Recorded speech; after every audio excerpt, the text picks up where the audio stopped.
Man, I'm like this good bus. Yeah.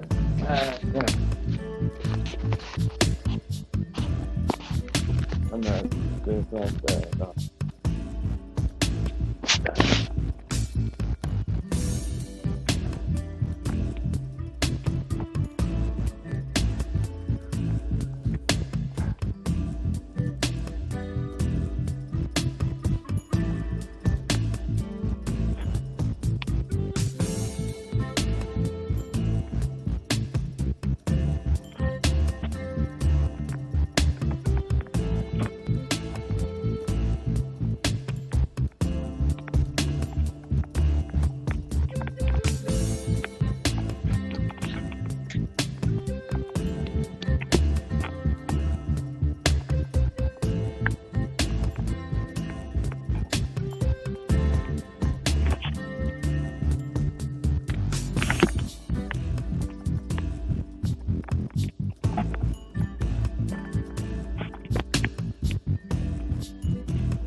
It's time for some hostile therapy.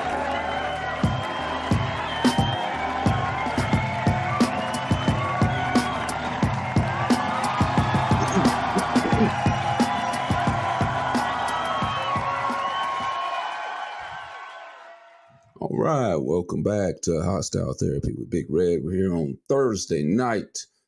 Got a few things we're going to get off our chest and hopefully relieve some stress.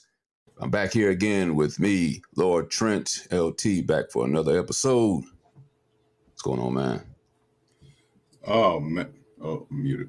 Am I muted or am I good? You good. I can hear you. Word. First off, free Palestine. Goddamn, it seems like I usually end the show with that, but everything is going on over in Israel and Gaza and shit. You gotta start the show with free Palestine. RIP to my parents' dog. Not my parents. My parents are fine. Yeah, I would say, damn, that's a bad situation. But their dog died. My dad's dog passed away today. He was 80 years old. He had to be put down. His jaw was broken, and sorely missing that. Sorely missing that canine. All dogs go to heaven. So, you know, this one is for my dogs. I guess this episode, along with Drake, is for my dogs. You know what I mean? All right. I'm sorry to hear that. All right. Rest in peace to your dog.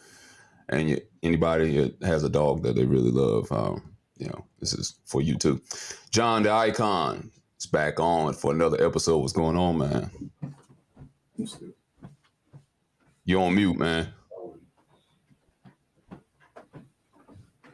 I can't hear you. You're on mute. You gotta hit you. All right, I don't think you can hear me, but all right. So, you hear me? Yeah, I can hear you now. All right, there we go. My bad, man. My bad. Yeah, you know I'm just getting back in there. Now, man, everything's excellent. All good. I'm ready to just jump this thing off. All right, that's what's up. Hope Will don't come out and try to smack nobody for talking about his wife again. I can't promise that. I can't promise that. Just saying. We don't got security on this show, but we'll try our best. We'll try to kick him off if he does come up here. And we got back here. Well, we got on here for the first time. I'll get to it in a minute, but on here for the first time. Got up here the Jiffy Show. I know him as Tim. Saw him do some hilarious comedy, and some people also know him as T'Challa. Oh, Wakanda. T'Challa. You sparked my interest. Okay. Go ahead and lay it on. It is a pleasure, Big Red, to be here at the Hostile Therapy. I am King T'Chaka. Hopefully, this Wi-Fi will be. Yeah, hopefully this Wi-Fi will carry through. Because I'm telling you, man, I can't. You have the resources of the greatest advancement of technology in the world, but your Wi-Fi is not the best. That's what you're saying. Man, it didn't carry through, man. all of Wakanda's Wi-Fi. To the colonized America. We don't need Wi-Fi in Wakanda. Yeah. Well, welcome to Spectrum. I know. But for real though, man, hey, Big Red, man, it's an honor. Appreciate it, fellas, man. What's up, man? What's going on with y'all? I appreciate you for coming on, man. No doubt. Talk about this dirty topic tonight. And Preezy's up here from Listen Up, Listening Podcast. What's good, Preezy? Hey, fellas, how are y'all? We're doing good. We're doing good. How you doing? I'm behind the camera tonight. You get surgery? Is the BBL coming through? No. It is.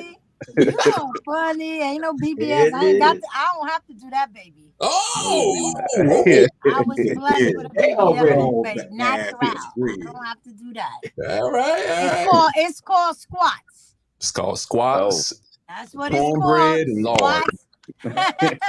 Squats and donkey kicks. That's all you gotta do. Be consistent. That's it. Physical activity keeps your body right, y'all. That's all right. I tell you.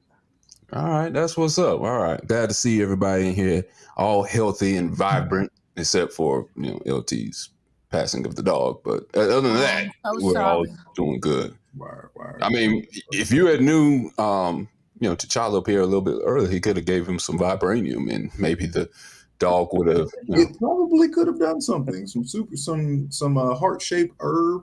A milk bone shaped herb could have done. I'm making jokes, but I'm actually devastated. Like this is. I've always been the little boy. It's like I hate when a dog dies. What little boy should, unless you're a sociopath or whatever the fuck.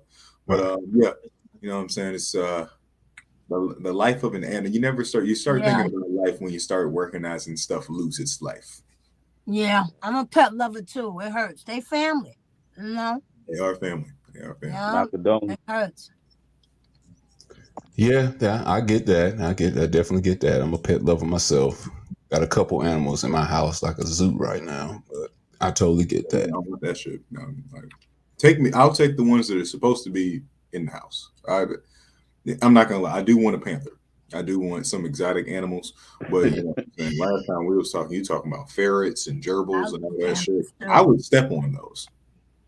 Yeah, and the Panther's gonna step on you. You won't be on the next episode. Nah, but see, and you know what? Very fair point. I could be eaten by my pet, but I just plan to bond with it really well. You know what I'm saying? Go on adventures with it. Like the teeth to the throat. Yeah. You know what I'm saying? Like, have y'all ever read this book called The Jungle? It's the Jungle Book. It's about a boy and his companion panther. The boy's name is Mowgli. Yes. And they go on a myriad of amazing jovial jungle activities. They combat a talking snake. It's amazing. And I recommend it for every adult. So, you know what I'm saying? I really feel like we should, honestly, as human beings, we should move out of the cat and dog pet game and start moving into the exotic animal pet game. Panthers, tigers. Michael Jackson was walking around here with a monkey, and we don't check on bubbles anymore. It's a baby monkey. Yeah, that monkey could have ripped his dick off in a second. That is crazy. If you got your dick out around the monkey, yeah, he gonna rip your dick off. But if you just, playing chess with your monkey, or you know what I'm saying, making sure that whatever happens in Rise to the Planet of the Apes don't happen in real life. Well, I'm gonna tell you this. Only thing I want is a kangaroo. So I could like I ain't even gotta do nothing no more. I could just Will Smith run up. I'd be like kaboom, and he just jump up on his tail and kick him. You never have problems with anyone again if you have a kangaroo. Box. They be boxing. Exactly. Well, speaking of wildness going on, this is the wildness that goes on into the family of the Smith family. Wow. Jada Pinkett. We were talking about her, I think, around January, February. Yeah, something around that. When are we not? Yeah, you're right. When are we not talking about her? She laid out this revelation that we already knew that the family was all chaos in the first place, but now it's got us asking a different question after hearing this latest revelation. Again, what was the point of the slap? So she did an interview on the Today Show a year later, and she said that her and Will for 7 years have been split, have not lived in the same house, but still was together as husband and wife, but they were trying to figure out how to continue to do this thing they call a relationship or a marriage. And hold on, let me add him back up. I think he's back over here. But they were trying to figure out how to do this thing called a marriage for 7 years. I think at least a year or two is enough to kind of figure out whether the marriage is going to work out or not. That's a long time to be split apart and doing your own thing on the side. But I digress. I'm going to play the video right quick, and then we're going to just kind of go around the panel and give our opinions on what we think about this situation. Let me pop this video up here right quick, and then we'll get into it. Many surprising things in the book, but the thing that surprised me the most, that I actually had to reread it because I said, is this true? Right. Was that in 2016, you and Will decided that you were going to live completely separate lives. Yes. It was not a divorce on paper, Right. but it was a divorce. So from the year 2016, which is 7 years ago now, Yes. y'all have been apart. Yeah. Again, my question now, going back to thinking about the events of that night at the Oscars, where Will Smith got up on the stage defending the honor of his wife. If they were in such tribulation in their marriage, why the hell did he still go up there and slap Chris Rock the way he did? Because they were pretending. They didn't want nobody to know they weren't together. So he had to make it. She said a very important thing. What's She that? said they're living together, or they want to live separately, but they still want to be married on paper. Right. It's cheaper to keep them. Not only that, shit, let's be honest. Jada Pinkett don't get, it doesn't ring bells the same way Jada Pinkett Smith does. Let's be honest. Come on now. Let's if we're really talking about breadwinner shit right here, this is a couple we can honestly say there is one person clearly financially in charge of this relationship more so than the other, more professionally in charge of this relationship than the other, because Will Smith is definitely a more established actor than Jada Pinkett. He's a more established, but Jada's in charge. Then now that's when we start getting into spiritually and emotionally, and Jada's got them all the way beat there. She's got some Erykah Badu shit going on. Yeah. Well, he need to leave her and see her next lifetime. Maybe not even next lifetime either. You know he ain't. He gonna start wearing a dress like Andre 3000. Luckily, we haven't seen Will put on the dress yet. There's no episode of Fresh Prince where he's in a dress, right? I don't think so. Okay, so fingers crossed he doesn't ever put on the dress. But yeah, it's definitely more beneficial on paper and professionally for Jada to be married to Will Smith still. But yeah, if she's trying to find that new young Tupac out there somewhere, then she has to live a completely separate life from Will. Okay. Because your son might want to fuck him too. Forgot about that. All right. Well, I'm gonna pop the clock up here. We're gonna all give our opinion on this situation. What you think? What's happening and what's going to happen going forward after this? If you think this is, I'm already on record saying I didn't think this was going to last until 2030. I may have to hedge my bets a little bit on that one, but LT, I'll let you go first on that. We'll go clockwise on this. I'll pop the clock up here. Tim, you'll get 2 minutes. Once we get to you, LT's going to go first on this one. Let's see. Let me pop the clock up here right quick. As soon as I find the clock. Clock is. I'm about to say this some bonus shit. Who the fuck? I saw it was NBC, but why the fuck do we keep sitting down with Will Smith and Jada Pinkett, asking them about ratings? Ratings. It's all the money. I'm not the only one. I think slap the stage. I ain't gonna like ever since we came. Ever since we have figured out that Will Smith and Jada Pinkett Smith relationship is not the picture perfect image of love and partnership that we thought it was, we should have stopped giving a fuck about their relationship right then and there. We should honor the fact that they were a solid Black family for as long as they were. We should honor the fact that they raised some children that aren't just, crack addicts or criminals or both. We should be proud of the fact that this Black family went as far as they did. I really do feel like they should just divorce amicably in person and on paper, so that, because I don't know what's going on with Will Smith. I don't know what's happening. I don't like the roles he's choosing. Like, so if you being not well emotionally or romantically is bleeding over into your professional life, as it tends to do with us regular people, and that's how we always have to look at these things. We have to remind ourselves that we are regular people. When celebrities get divorced, they can be going through a divorce for years, but because they have obligations together, because they have this production line together, they have this product coming out together. Like Cardi B and Offset probably be arguing all the fucking time. But when they show up to that McDonald's set to shoot this commercial for this McDonald's Happy Meal that they don't even let Culture eat, they have to be on the same team. They have to be on the same page. They have to be good business partners. And I feel like Will and Jada have always been good business partners because y'all know how to add to each other's celebrity.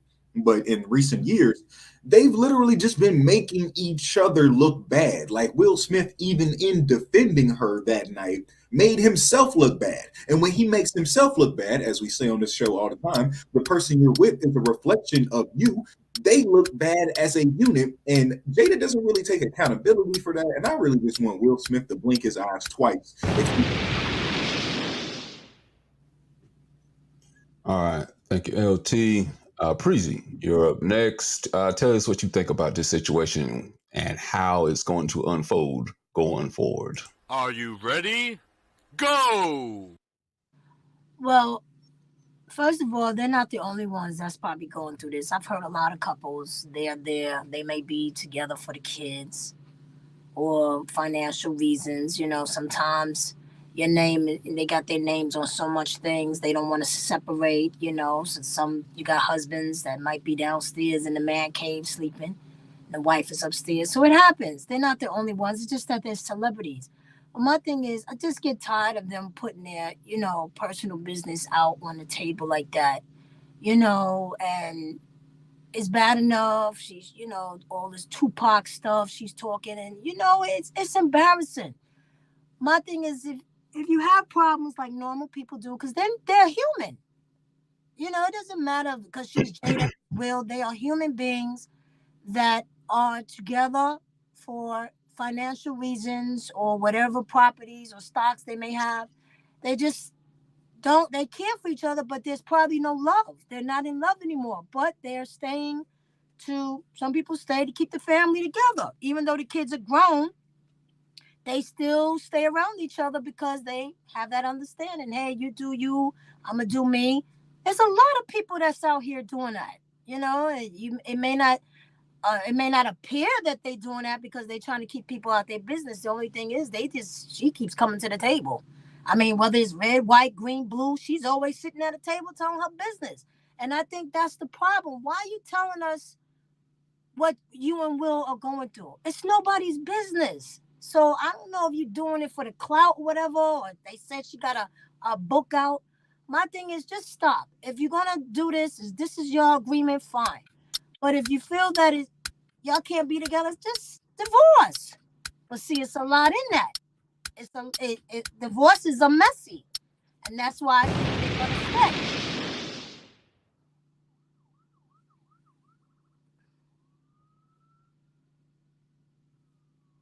I think she just talks too much. You muted, Red. You muted. She talks too much. All right. John, I'll let you go next. Tell us what you think about this situation. Are you ready? Go! Tap in. All right. So first of all, we're gonna touch on a couple of things that I believe here. Will watched his mom be beat. You know, he watched all these terrible things happen, like us normal folk that happened, and he vowed, as we say, he vowed that he would never become that man. He'd be the greatest man that anybody had ever seen, and he's trying to live up to the role, and that's cool. As far as Jada goes, I believe that with Jada, I believe the only reason she's sitting like Crazy said, the only reason she's sitting at so many tables is because she want that clout. She want that nobody knows who she is really anymore. Nobody cares who Jada Pinkett is. Nobody's worried about her. Will, he's popping out with a new movie every few years. But lately, yeah, he's been popping out with some trash. I think that they're just staying together just because one, he doesn't want to pay for it. Two, he's trying to see if he can manage or keep this together. I believe he kind of still loves her. He still has love for her, even if he's not in love with her. You know, I think it's gonna screw with the kids some more. You know, she's over there telling her daughter that Tupac was her daddy and everything like that. I mean, when you mash it all up, it's a horrible thing for two people to do to their children, their family, and the people who look up to them. You know, I believe that they need to back this off. Just in the smack, that just came from years of him being punked by her. It felt like she wanted to kill herself. All right, Tim. I'll let you go next. You tell us your opinion on this situation. Are you ready? Go! Yeah, man. If everybody can hear me, y'all give me a thumbs up. Yeah, you good. You All good. right, cool. All right. I look at that whole Will and Jada situation, man, and it just brings, like, speaking about that red table, it just black people don't need to be ashamed of getting some therapy, man. At all. It just goes to show, like, with the whole situation with the August, I mean, all of it. Just almost like every other episode of the Red Table. One of the biggest one with I think Aisha Curry, Steph Curry, wife got up in there. That the whole internet went crazy with that. And then, like y'all was, man, that joint was crazy, man. Everybody's telling Steph Curry, hey, man, you need to leave it. But it just goes to show us, like, I truly believe in, like, healthy conversations, and, like, what Jada, what I'm saying, did with that red table talk, man. It just hasn't really been healthy. Then with this whole situation with Will and Big Red, me and you both know as comedians, hey, we should be allowed to. It's comedy at the end of the day, and we'll know that. So that lets you know, like, what I'm saying, the situation they got, man, is just not healthy. I really advocate, like, get some real therapy, like some real mental health is no joke. We all know that. And you know, a lot of people talk about, Jada might be doing it for clout. Hopefully she not, but if she is, God bless her. Just will do what you got to do. Cause obviously, I think with that what was it, the Oscars? Um, all of it was black owned, and we out here showing our behind on that night. So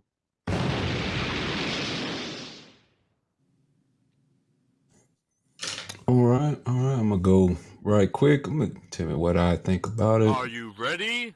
Go! It's a mess. As we talked about the other week, about marriage being a business contract, which I do think it is, because otherwise you can just be in a relationship, just do what you do on the side. So that being said, with Jada Pinkett, it is it helps her going forward, her brand, to continue doing things like this. Because why else would you release all this information out? Because you never see Will throughout all these years. Will has not been the one coming out releasing this information, doing these interviews, talking about these specific things about how their marriage is in the dumps at times. He's not the one that came out and said he was living with the open marriage and dealing with Jada dealing with August Alsina and stuff like that, and how August helped her feel so good, and it's been so long since she felt so good.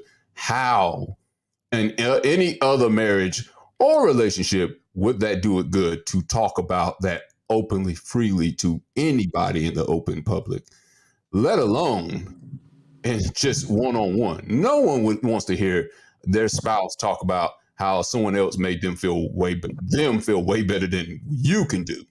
I do think I think John kind of touched on a little bit. He has some issues from childhood, from how his parents dealt with their marriage, and he doesn't want to be seen as a failure. And so he's internalizing it and holding on to it. That's why he doesn't want to leave. I think Jada thinks this is as a business thing. It's like, I got to build my brand up, build it on how this is supposed to be like a therapy thing, this red table talk. But the thing about it, all therapy ain't good therapy. And sometimes in therapy, they tell you to get rid of the thing that's actually making you feel bad, which could be Will, or on the other side, could be Jada Pinkett. So that's a form of therapy too. Is that makes you feel that way. And I got another theory I'm gonna touch on right quick. Cause me and John talked about off camera right before we got on the show. There's two things it could be holding Will here. One, I think I mentioned, the bondage thing. Marriage shouldn't be a bondage. It should be a bond, not a bondage. That's what marriage should be. So I think he's in bondage right now because he doesn't want to be seen as a failure. And then the second one, kind of joking, maybe kind of not. I had a theory on it. Wouldn't it be kind of crazy though that what we've seen in the news lately, where Keefe D just got arrested, right? Wouldn't it be something if Will Smith was behind the Tupac kill? If Will Smith paid Keefe D to go kill Tupac, wouldn't that be the perfect crime? Years later, we finally figure out that who really was the killer of Tupac was Will Smith. It would make so much sense. Kind of joking, but kind of not.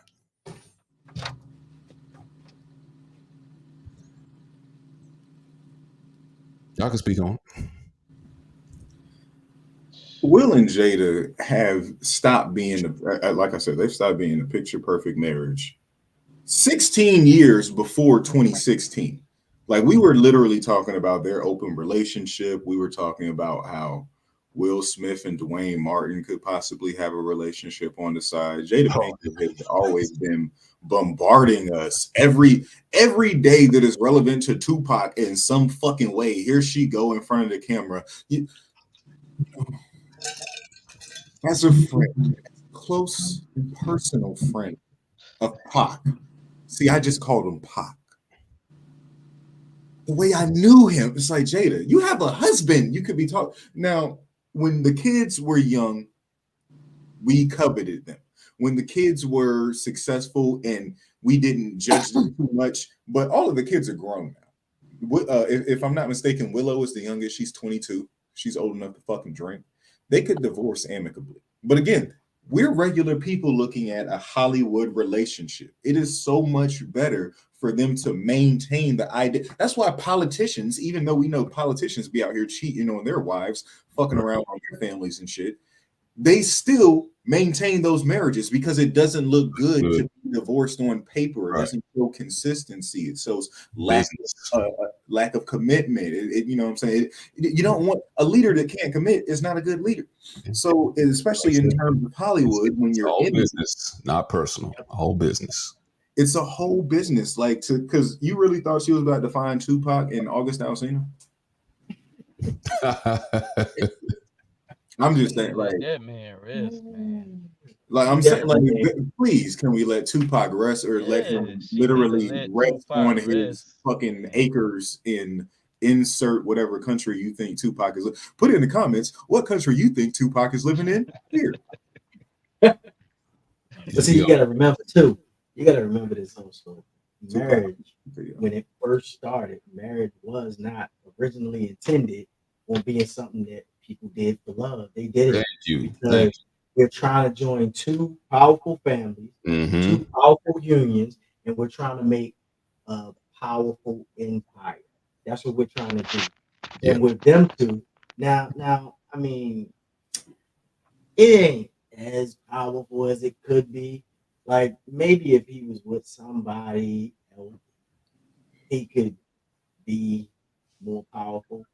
I mean, I know it's kind of nasty to think about. It ain't Jimmy, but if he was with Oprah. No, what you want to say? I don't know if you can say it. It's fucked up that because Will is the bigger star, he's being like the lesser in his relationship. That's what's fucked up about it. It is.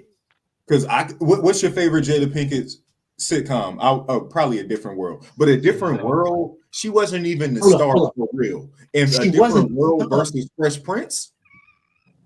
Come on, dog. What's your favorite Jada Pinkett movie? Woo! Nah, set it off. You gonna start some stuff with Tommy and him. Cut it out, man. You gonna make Tommy and him start fighting. Jason Lyrics, right? I was gonna say, Jason Lyrics. Put that up there. Jason Lyrics was one of your favorite. Set it off. Some could say. Set it off. Set it off. Even though Minister Society. Oh yeah, Minister Society. Minister Society is my shit, but not because I'm gonna be honest. Are any of these movies your favorite? Are any of these movies your favorite Jada Pinkett movies? Because of her. Because of Jada Pinkett. Because of her. I can't. Yeah. Like, I are can't you think of watching Set It Off for Jada Pinkett? Are you watching Menace to Nah. Society for Jada Pinkett? Maybe No, Jason I'm Leary. watching. Maybe the closest. I'm watching Ali for Will. I'm watching Yeah. Pursuit of Happiness for Will. Yeah. I'm watching Independence Day for Will. I'm watching. Men in Black. I'm watching Bad Boy. The Yeah. Wild Will. Wild West. Even I'm though watching Martin that in it, Will. I'm Martin watching too. Yeah, Bad Boys. Yeah, both of them. Yeah. Yeah.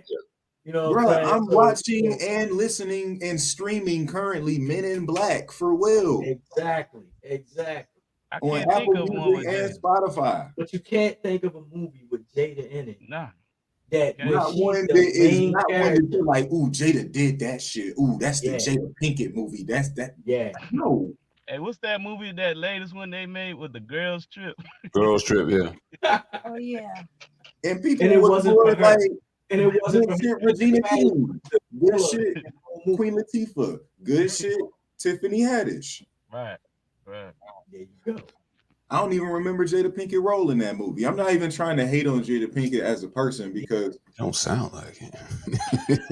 my favorite Jada my favorite Jada Pinkett role. Come on, man. You got to redeem yourself. Come on, LT. That's my favorite Jada Pinkett role, Tupac best friend. And And actually, no. Actually, mean my favorite person as the portrayal of Tupac's best friend is R.I.P. Shock G, the one who put the satin on your panties. But Jada Pinkett is close runner up. That's I said she did that on A Different World because he appeared on A Different World with her one time. yeah, but that episode wasn't really that tight. Motherfucking same song with Digital Underground and Tupac. Mm-hmm. That was tight. But it seems like, as John Icon was saying, the marriage is, you bring the unions together. It doesn't necessarily have to be two powerful families financially. It could be something she's bringing to the table. Something he's bringing to the table. I don't know exactly what she may be bringing to. Motherhood could be something she brought to the table. I don't know. The kids seem kind of crazy, but so at the time they got together in the '90s, Jada Pinkett was kind of hot. She was out. She was doing her thing. You know what I'm saying? She was appearing a lot. That's when the work was the most consistent for Jada in the '90s. She gave them kids. I remember the Just the Two of Us video. She popped them kids out. She did her thing on that. Shout out to them kids. But yeah, she never really got back to work in terms of acting, for not the way that Will had been consistently hitting us over the head, even with shit that we didn't want. I didn't want what's that shit he did for Netflix, the fairy fucking watch. Come on, right? Yeah. Right. You didn't ask for that.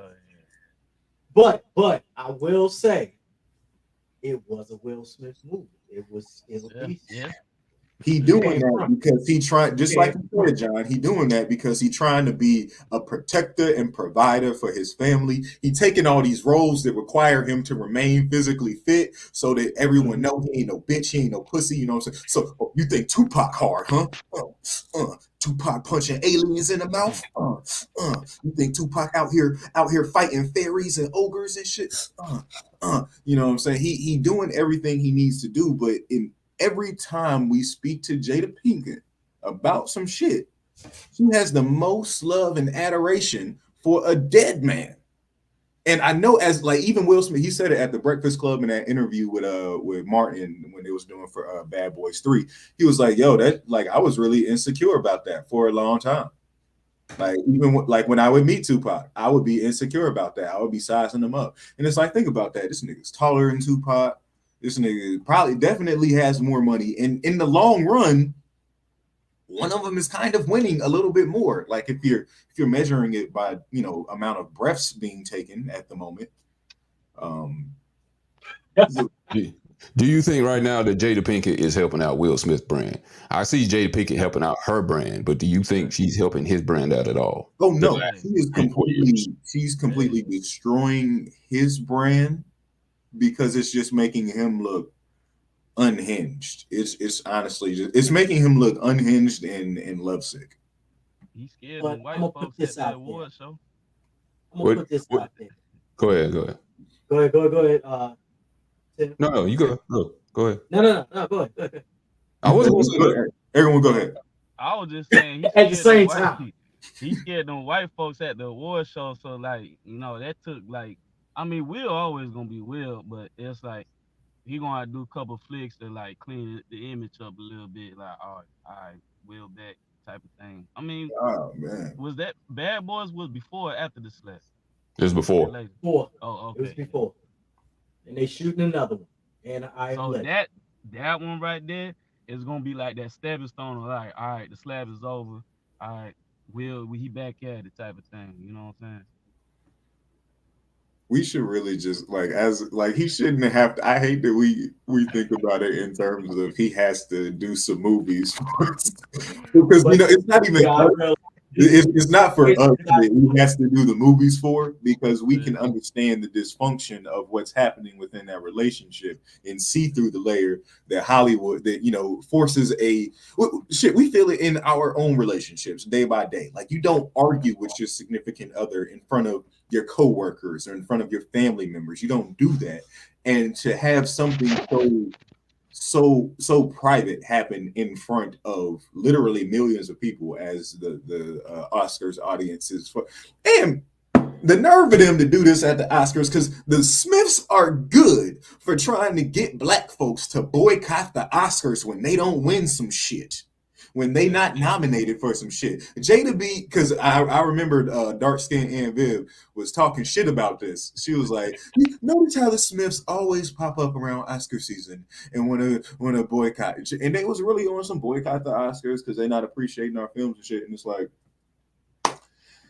I need y'all to appreciate yourselves a bit better, because if I know the timeline doesn't sync up, but if the movies that Will Smith has to do to get back into the good graces and feel safe with white people is shit like Emancipation, keep that. I don't need no Will Smith slave movie. I'm good with it. I'm good with any slave movie. So I'm good. I'm good with slave movies for a fucking lifetime. Literally, Roots is enough. And it's not even enough. It's not even enough to really. The Jada Pinkett Will Smith movie lifetime could be a slave movie, depending on how you look at it. Like, But I'm see, good on. I don't want to see Bagger Vance get beat again. and fight for white people. Fight on the side of white people against other white people. See, but this is the problem. See, and I had a friend of mine jumping her sister's stuff about this earlier this week, and I was listening to her jumping her stuff. She's like, you treat your dude that you hang with, that you call your work husband, better than you treat your other husband. You tear this man down that's at home, but the one that's at work, you picking him up and you talking to him, taking him to lunch, going to lunch with the man, laughing and giggling. You hang up on your husband because for this it's man. a lot easier. I'm sorry to cut you off. It's a lot easier to curate that image because you see them in small doses. The person at home, they see your flaws, they see your this, they see you on your worst days. But the person on your work husband, your work wife, you can be affectionate the whole time because you're only there for like 6-8 hours a day. You can keep that up. It's easy to do. Or you only got an hour for break, so you can give them an hour of attention undivided. But you know what I'm saying? It's easy. Back to everything that goes along with these Hollywood couples. It's about their image. It's about everything that they do in order to appear that they have this kind of identity, because that's literally how they make their living. John, let me ask you something, John. What's up? Why? It almost sounds like that they have an open relationship. This who you said this was, by the way? You said they had a work husband? Oh, my homegirls. Yeah, I'll cut you off on that. So I'm sorry. Yeah, it's all good. It's our sister. They don't have open relationship. Trust me. It ain't open. Sounds like it. Okay, it ain't a Will and Jada thing. It's an entanglement. It's an entanglement. You hear, not real. But it ain't that. It ain't that. But yeah, is it okay? Do you think it's okay to take your wife going on a lunch date or dinner date with your work compadre? Hell no. And that's why I'm saying that seems like an open relationship.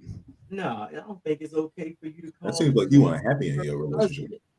But see, it's a lot of people that do that.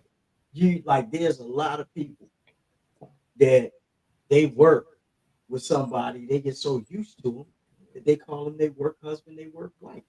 And That's the next thing you disrespectful know in itself. is disrespectful. And the next thing you know, they sleeping together. Yeah. But see, I believe with this Will and Jada thing, another thing on it is I believe she's jealous of him. His Yep. success Yep. dims her light more. And then with his success, he don't even want to be in video. He told her in the video, "You cannot record me. I did not agree to this." Yeah. Hey, I remember that. That's crazy. And I'm that's not gonna because lie. his publicist said, "You're not allowed to record me. She's not allowed. No one is allowed to record you. That's What do taking May y'all I think? away ask from you? Go ahead, Tim. Go ahead. I was just gonna ask real quick. May I ask all y'all questions, like a serious You question?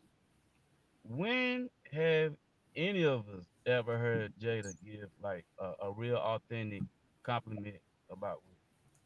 that is a good point. Yeah. Matter of fact, that's a rhetorical question because I that's a good I point. remember the date. I remember the date. I remember Damn. the date. The Okay. It fact was that you never. remember the date, that's already making it Yeah, bad. yeah, Yeah. yeah. Check this out. Check this out. Check this out. I Okay. got it. It was February the 14th. Ah, Ah, I see what you did there with that thing. cause Nope. I mean, Yeah. anybody know, man, a woman gonna praise her man if he treat like if she really loves him, she gonna Yeah. praise her man. And like I never heard Jada. We hear Will all the time talk about Jada, but I never heard Jada. You know, She congratulated him. Like he released a book not too long ago. He released a okay. book Yeah, I and remember. he retweeted it by saying, "Congratulations, Will Smith."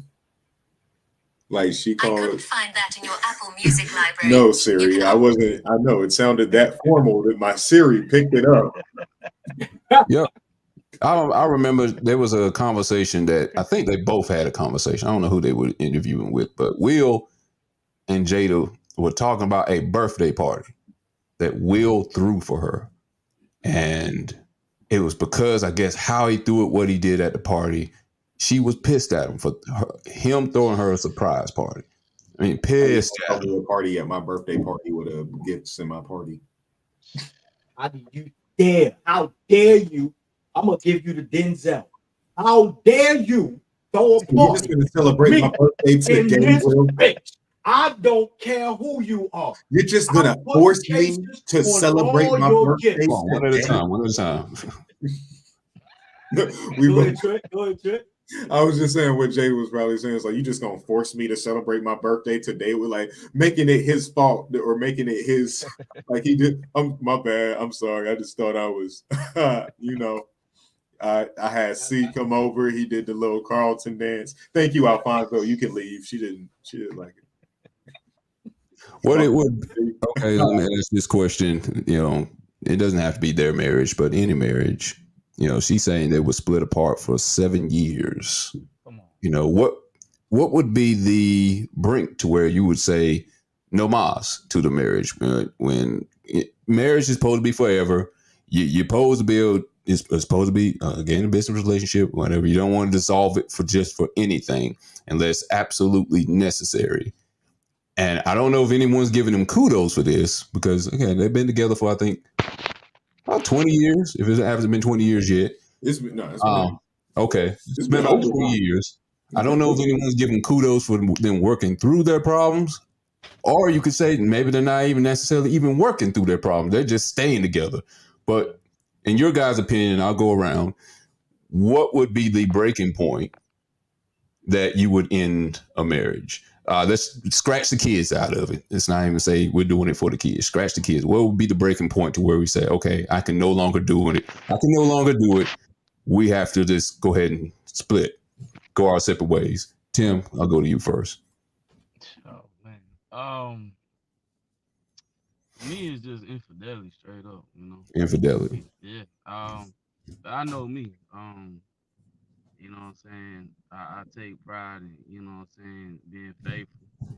And, the woman I met, she gonna understand that seriousness. And I have zero tolerance to like, them type of games, cheating, you know, Facebook games, subliminals, like real talk, not to really put myself all out there like that, but I recently just got, done with a relationship because, stuff like that had added on. Like y'all, like everybody said, your business don't need to be out in front of everybody.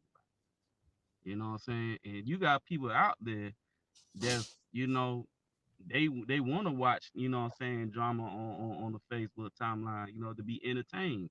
After they finish being entertained, going about their way. But the infidelity thing, that's a big one for me, Big Red. I know what type of person I am, and I do my best to, be faithful to my woman. Like I don't have no desire to cheat, so if they do that, it's yeah, it's a done deal.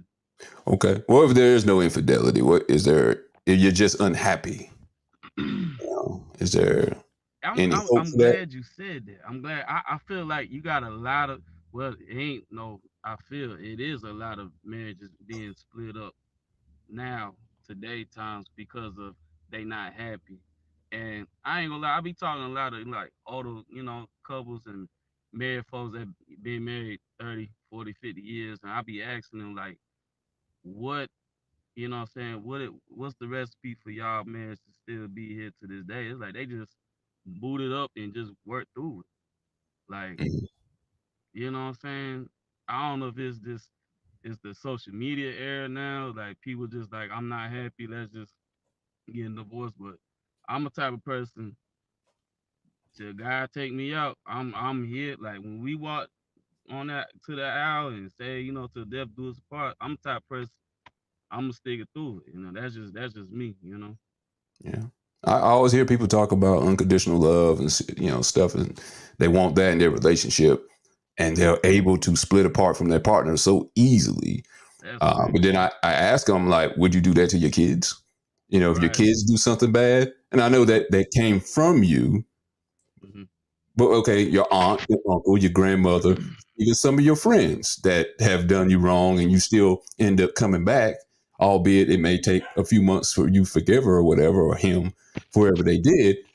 But it's so easy to do it in something that you put a sacred bond, vows to say that you are coming together as one.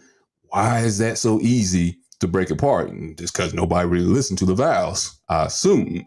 But it's Right. so easy for people just to break apart from that.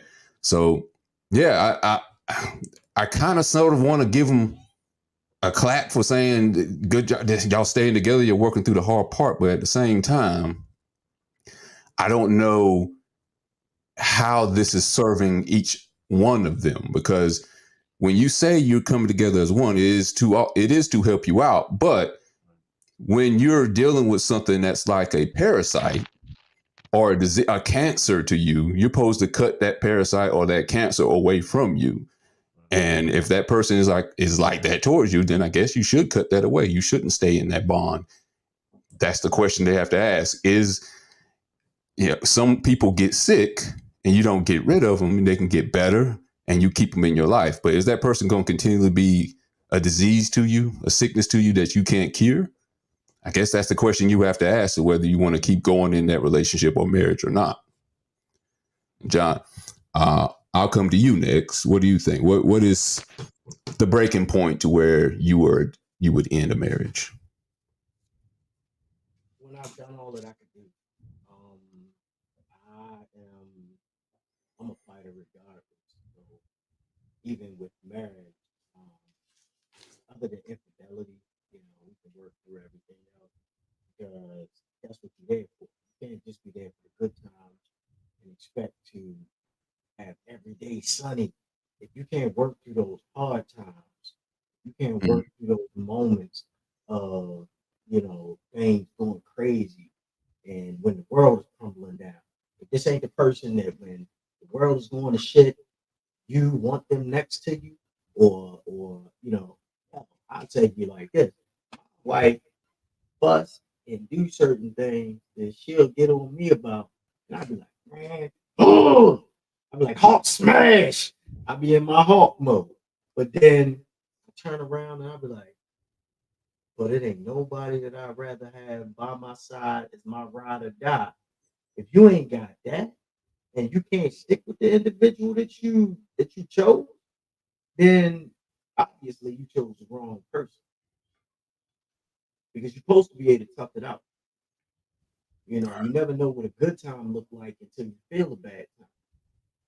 You know, shameless plug. I got a topic coming up about that too. All right. All right. Preezy, I'm going to ask you the same question. What is the breaking point you would have in a marriage that you like, I can no longer do this? Same thing that Jiffy said. Infidelity.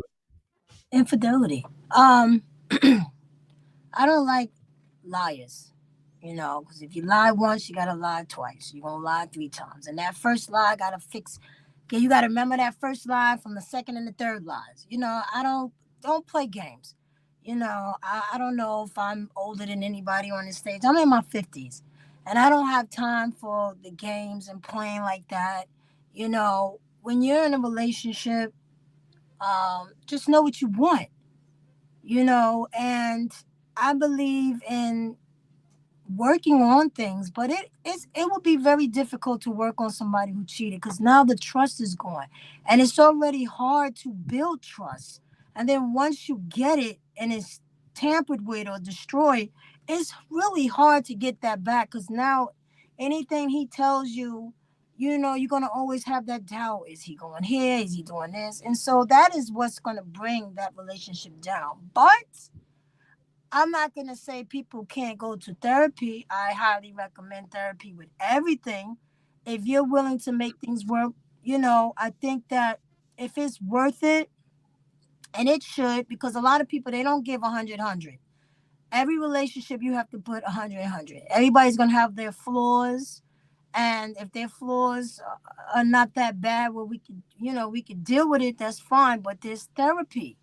You know, when you really love somebody, I just don't think people take their relationship serious. Communication is the number one key in the relationship. And if you do not have that, leave. Because you have to be able to talk about things. You can't brush the person off, or I don't want to talk about it. I'm sorry you feel that way, whatever. Do you? These are hurtful statements and words. So when you're with someone, you put your 100% in. If you feel like you can't work it out, go to therapy. Because if you really love that person, you're going to fight for that person. Because it's so easy out here to get PUSSYDICK. It's so easy. But like John, the icon said, you want somebody that has your back. I want somebody that has my back. I want somebody, when you walk out that door, I know you're going to act as if I'm by your side. So that means a lot. It's about respect and trust. And when you lose that, you lose me. Because I'm going to give my 100% to you. And if I feel, and guess what? Every relationship is not going to be 100%. There might be some days it's 80, might be some days it's 60. But you make it work when you care for that person. And you say to yourself, well, I don't want that to be done to me. I think if everybody thought that way, nobody would cheat. But see, when you got people out here that sneaking and doing this, you can't sneak on me. I'm a private investigator. You be a fool to do something on me. I'm going to catch you. I'm going to find you. Damn. But if I got to Damn. do, check this out. If I Oh, got to do that, I don't want you. I don't want it. My expertise shouldn't be for my mate. That's for people out in the street. So if I feel that you giving me the vibes that I got to investigate you, I got to go. Because it's stressful. It can be very stressful. Listen, we together, we together. If you want to leave, let me know. Let me know. I would rather know than you humiliate me and make me look like a fool. So it's definitely infidelity. Um, like I said, you know, people make mistakes, but are the mistakes turning into choices now? So you can make a mistake, but if you keep making that mistake, now it's choices. I gotta go. Because I love myself too much to be humiliated and disrespected. Nobody, male or female, no man should be disrespected, and no woman should be disrespected. It's both ways. I'm not just speaking for women. I'm speaking for everybody. So, because women do it too. They trifling too. So, I want the brothers. I want y'all to know I'm not just getting on the guys. Women do it too. So, if somebody don't respect you, it's time to go. It'd be great. I gotta Self love. Self love. go back in the witness protection because she said she said she gonna get you. No, I was making a joke. I was making a joke. Uh-huh. No, I don't. You know what? It's not Specific set worth of it. It's not. skills. Nah, because usually sometimes what you do in the dark comes to light. You nobody's perfect. You're gonna slip Nobody's up. Something you're going to slip up. And trust me, women, we get this intuition. When you get that Yes. deep feeling, you know. Every woman knows, and I'm letting y'all know now. We know. We Shit. know. We get that feeling. Yes. We know. So you ain't got to do the spy stuff. You don't have to do that. And if you got to do that, you might as well leave him because I'm not out here being Inspector Gadget for nobody. I'm not gonna do it. I love Inspector Gadget. Love that cartoon. I like it too. Awesome. All right, LT, what would be your breaking point in a marriage to say, no, mom, no longer do this? I mean, yeah, concurrently with everyone, it would be infidelity. I think one of the main things is if there's no longer any love left, like if you're literally just treating each other as if you're strangers cohabitating in the same place. But again, like, and not to beat a dead horse, but in Hollywood, this is the nature of their business. If we're like if a marriage is broken by infidelity, literally they spend months apart from each other when they're filming a role. They pretend to be the love interests or the husbands and wives of other people on screen and on film for us. They have full blown sex scenes. Some of them can get completely naked. So these things are they're out of the depth of regular marriage. Like, and Will Smith has had a lot more work wives than Jada Pinkett has had work husbands. Like there are so many times that we have seen Will Smith in a movie Hitch, and then heard about an affair going on with him and what's the star of Hitch? What was the female of Hitch? Damn. Eva Mendes. Yeah. His concert or his two roles alongside Margot Robbie in Suicide Squad in that one racing movie, Focus or whatever the fuck. Like, we've always heard about Will Smith having these illicit affairs with other women, and it's the nature of the business. It happens within being an actor. Like, even an actor who is completely faithful to his wife, like a Denzel Washington, he still plays in movies where he pretends to be married to other women, where he has to kiss these women, where he has to lay in bed with these women. So lying and kind of lying, infidelity is a part of being an actor, and that kind of marriage is not for the weak of heart. I think it's funny sometimes. I think now we're in a state where Jada Pinkett is bored at home and she wants to switch places. She wants to be the one out here having illicit affairs while doing shit, and will be the dutiful husband sitting at home, you know what I'm saying, whatever the fuck. But someone also still has to pay the bills with movies and shit. Because I also think that's a lot of the case. When your movies aren't selling, when no one's going to see your movies, when no one's paying to listen to your music, when no one's showing up to see you in concert, the main thing that you try to sell us on is your life, your business. What's going on with you? Who are you having sex with?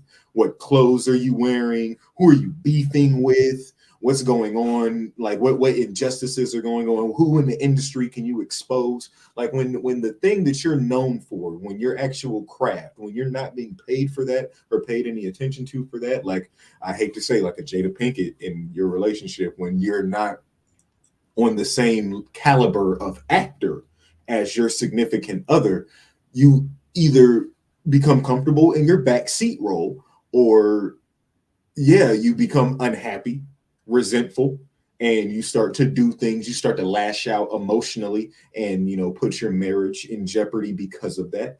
Or, I don't know, these things are so damn orchestrated. I could see her and Will sitting down and, deciding to, all right, so I'm going to take a break from being like the squeaky clean image, and I'm going to let you adapt this old woman, hot girl, desperate housewife, black Hollywood image that you trying to, make money off of. Because what the fuck is the red table talk about other than just Jada Pinkett gossip? Jada Pinkett, I'm an elevated mind, so it's fine when I gossip. Type of gossip, like that's like I know she looked like she talked to people with her eyes closed all the time. She looked like she just look and sounds so damn pretentious. I know she be mind fucking everybody that come in there. Like I, I just want their marriage or I just want whatever is best for both of them mentally, emotionally, and spiritually to happen. And Hollywood and entertainment does not agree with that because it all relates to your image, how people see you. You're not going to get casted in a role if it just looks like you're a terrible significant other, unless that's the role that they're trying to cast you in. There's they say no publicity is bad publicity, but there's a certain aspect of publicity that becomes a little bit invasive. Okay, I'm gonna play this video Preezy just showed me. I think Preezy, is it about the slap? It's about a lady talking about the slap. She's saying why Jada Pinkett is always coming out with stuff every time he has a book or something. This is what she does. Okay, let me pop it up here then. Having a relationship with her bank account, because every time she needs to increase the ratings of the red table, every time she needs to sell books, she drops these bombshells. I find it unseemly. I find it smart. I will tell you this. I find it smart. Be careful of anybody who pretends to have a perfect marriage. But it's a memoir though, and when she yeah. Okay. That's the thing though. I don't even know if they pretend to have a perfect marriage. I think they've been stopped doing that a few years ago. But everybody's answer pretty much has been infidelity. That would be the breaking point. So they cut out the middleman with that. They said instead of being, cheating on each other or having infidelity within the marriage, they would just have an open marriage. And open marriage, I don't know if anybody's ever looked at the statistics with that. It's about a 90% failure rate. Because what you're basically doing, and again, that doesn't even make sense. If you're going to be with someone and that person is supposed to be unionized with you, you're supposed to come together as one. And if you're having an open marriage, you're trying to search for several different things in several different people. And what that really tells you is you're not completing yourself. Because you're never going to find it. You're going to continue trying to find different people to fulfill these certain holes in your spirit to make you feel whole. You're never going to find it. And as you've seen, Jada has done it, Will has done it, and the marriage is still in chaos. They're never going to find it. And if you just mean being whole is going to have sex with somebody, you're really not going to ever find it. Really is what you're doing is being lazy. You're not going through the trials and tribulations to help yourself learn yourself. You got to go through some things to help yourself learn yourself and become stronger. If you're a basketball player, it's not going to be easy for you to just get to the championship the first year you get in the NBA. You got to lose a few times and learn what your weaknesses are to become that much stronger years ahead. And what Will and Jada seem to be doing is, I don't want to go through it. I don't want to struggle. I don't want to appear weak. So instead, I'll just show my strengths in other people instead of working it out with you full time. Because they're still in the marriage, but they're working all their strengths out with other people. And then they're coming home, bringing the weaknesses home to her, and they're just staying together. Kind of like what John Icon was saying with the work wife or work husband. they're showing all the strengths and all the good times to the work husband and the work wife, and they're bringing all the weaknesses at home, and they're not working on that. They're not practicing. When somebody practices on piano, you're not a perfect piano player when you first get on the keyboards. You have to go through the lessons, the struggle, the bad keys before you become a Mozart. You don't become perfect when you start. And that's for whatever reason, everything people do, you're seeing that you should be able to struggle, but marriage, people think it has to be perfect coming in instead of, non-perfect or non-linear when you first come in. You don't supposed to learn. You're just supposed to be happily ever after as soon as you get married. That should be when it's the worst. And then it should go to an uphill stream to where it gets better. But for some reason, people have this Disney World, Disney fairy tale idea of what marriage is supposed to be, that you're never supposed to struggle. I understand you shouldn't struggle the entire time and it stays on a flat line the entire time. But for whatever reason, people think you come in and it's just going to start off good and it's going to get better just because of love. And it doesn't. That's not how it works. That's not how it works in anything you learn to become perfect or better at. And you're never going to be perfect at a marriage. That's just how it is. You're not going to be perfect in anything in life, but you can be pretty damn good at it if you take the time and effort to go through it. Even with infidelity. Some people, if you listen to a lot of those old marriages that last for 40 and 50 years, they had infidelity at some point and they worked through it. Not saying you should have to, but there's a lot of people that work through it. 50 years is a long time to not make a mistake in that area as well. Not saying I'm giving people a purpose or reason to do it. It's a long time, though, to not make a mistake, not to make a major mistake at any point during the marriage, not just infidelity, any kind of a mistake. It's a long time not to make a mistake. So you have to, I always say I pray for perseverance. I don't pray for perfection, because you're going to go through something at some point. You're going to become sick at some point. At some point, your body's going to betray you. At some point, marriage is probably going to betray you too. Pray for perseverance, not perfection, because there's no such thing. You get out. Jada Pinkett want to be in the streets, but she won't have a house to go back to.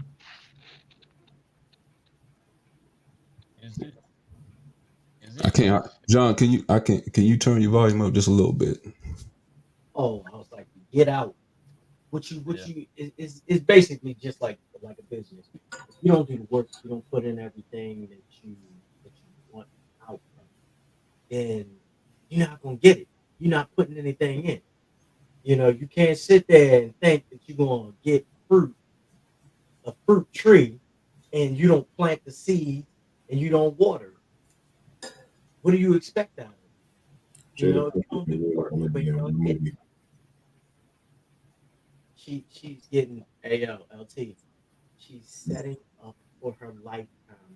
Okay. Man, Yeah, it's going to be written by, directed by, starring by, executive produced by Wendy Williams. Please, God, no, please. And then I would hate to see the casting. Oh, cool. Missy Elliott would probably be playing Jada Pinkett. casting. Nah, you know who they're gonna get to play Jada Pinkett? The girl from 911. Hey, yo. Angela Bassett? The black girl from 911 with the low cut hair. See the difference when Angela Bassett? The firefighter. The firefighter. I don't know. I don't watch the TV show. All I know is you got to see who I'm talking about. I'll send you a picture. Okay. Is it? See, again, like with Hollywood, we know they be infidelity. Like they be on that infidelity wave. The difference with Will Smith's alleged affairs, these all came from work affairs. Like these all came from people he was working on a film with, a film that he most likely made money with, that he was able to take home and pay the bills and be the husband and provider that he needed to be. Jada was just fucking on August. Like they wasn't making no album together. They wasn't, like, he literally just used their intimate moments for his own time. I mean, like, he felt someone that made the block hot. You know what I'm saying? Like the first time she went outside of there, even if this was the first mistake, you got to look at how big a mistake you made. Like you made a mistake that made our entire relationship, even if it was open, that was our business. We have an image to maintain that can't go out there to the public. The one nigga that you decide to fuck, make a whole music video about it. You know what I'm saying? I hit Margot Robbie. She ain't say nothing. I hit Eva Mendes. She ain't say nothing.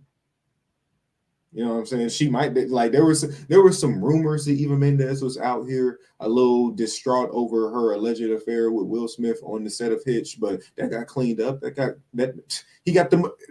That's what you do these bullshit movies for. So you got the millions to pay to clean and sweep shit under the rug, so that your son can be out here dating Tyler the Creator and whatnot all happily, and we don't talk about it as much as we should.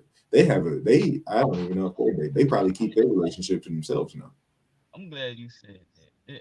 I just want to ask real quick: is it fair to say that Will and Jada situation is a product to a lot of people's trauma, like with August and the kid? I be thinking about them kids and like how they are now. People be looking at them weird. It's like it's a product of Will and Jada dysfunction. Oh yeah, Like, what's the definitely. I son believe that. name? Jada. What's his? Jayla, Yeah, Jaden, Jada. Okay. he be crying like on Instagram live, like just and people like, why is he crying? Like that's the dysfunction from them two. You know what I'm saying? Will Smith. I mean, I didn't hear him say this, but again, long rumored Scientologist.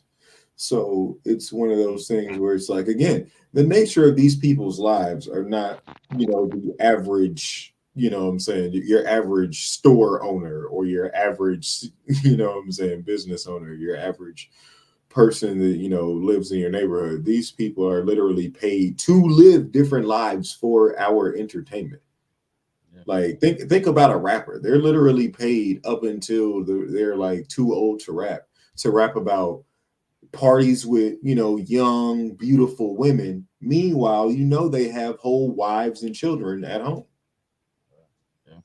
Well, I think a lot of that is because they don't have any set boundaries for anybody. If you don't have a set boundary in your marriage where you can just go be with anybody, then So how when can you you expect your need kids to have millions of boundaries? dollars to do this shit, you're gonna do it. Yeah, I mean, that's Hollywood, period. A lot of things in Hollywood that is manifested now into general folk like us. There's no boundaries in gender. There's no boundaries in relationship. But that's why no one's paying Jada as much as they would pay Will to do it. So I see that's why that would build resentment as well. That's Yeah. why that would build a wedge in their marriage where she has to do something. She has to break out on her own to really start building herself out, start building Jada Pinkett and stop being Jada Pinkett Smith. You know what I mean? Tia Mari. But we ain't gonna talk about that. What's that? I said Tia Mari. We ain't gonna talk about that. Yeah, and she want to do it by being the old hot girl. That's what it is. But she got out there. She found out that the streets wasn't as good as she thought the streets were. Now she wishes. Oh, the sister girl. Oh Tia yeah. Mowry. Okay. Yeah. And that was because if I'm not mistaken, what they weren't happy. Yeah. And that's what I'm saying. That's what I'm saying. And now, like John, the icon said, now she's looking at the grass ain't always green on the other side. So. Did this nigga August Alsina want to fight Will Smith? I didn't know if that's confirmed or not.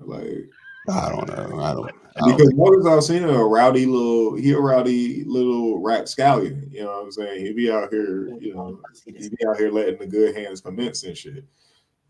He wanting to smoke with Will Smith because if you go, I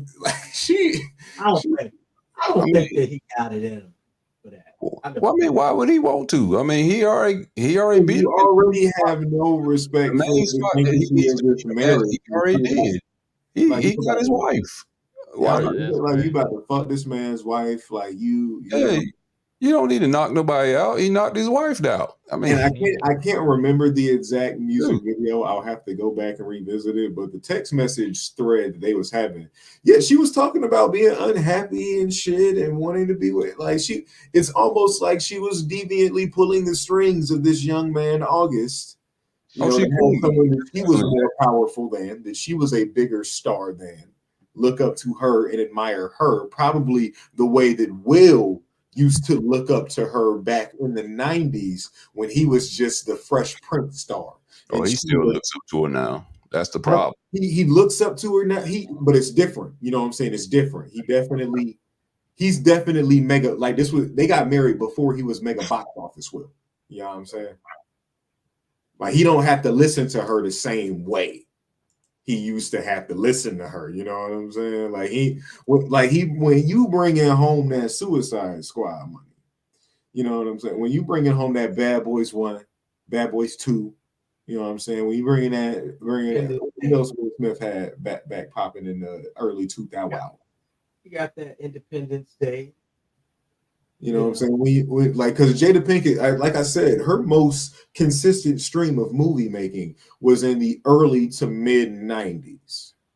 But then not only does Will Smith start making blockbuster films, he starts making Oscar-worthy films. 7 Pounds, Ali, fucking Legend of Bagger Vance, fucking Pursuit of Happiness. Like he starts becoming more critically acclaimed. Like his clout is literally going through the roof. Like his star is ever brighter while her star is continuing to dim. And with women in Hollywood, when you get to a certain age, no one wants to see you fucking anymore. No one wants to see you out here young and doing it unless you kept your body young and hot.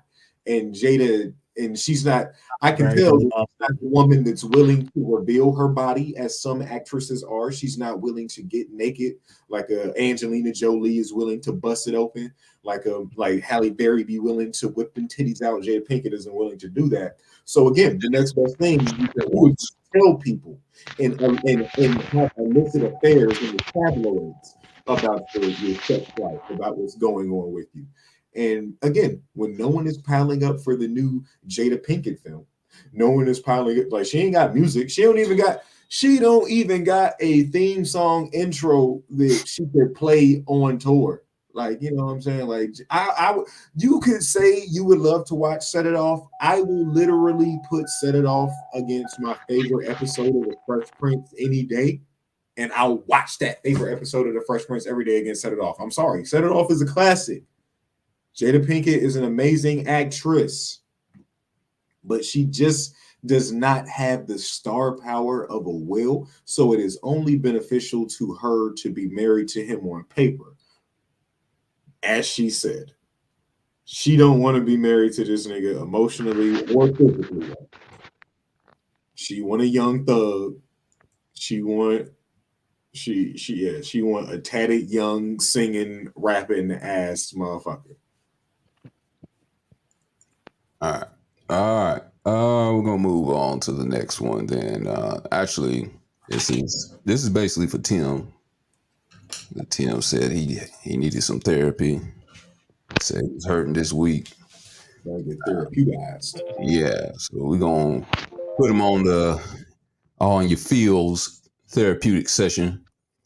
And this is where we pop up certain phrases or have certain pictures that's gonna pop up on the screen. You have like 30 seconds to tell us what that phrase, word, or picture means to him. No wrong answers. So let me fix the camera so I can just gonna put me and him up there in a second. Give me a second. And I'll get him up here. See if I can. I've got the little train up here. I'm trying to get the other part up here. Give me a second. Let me add this up here. I wish they made this a whole lot easier for me to do. All right, let's see if this works.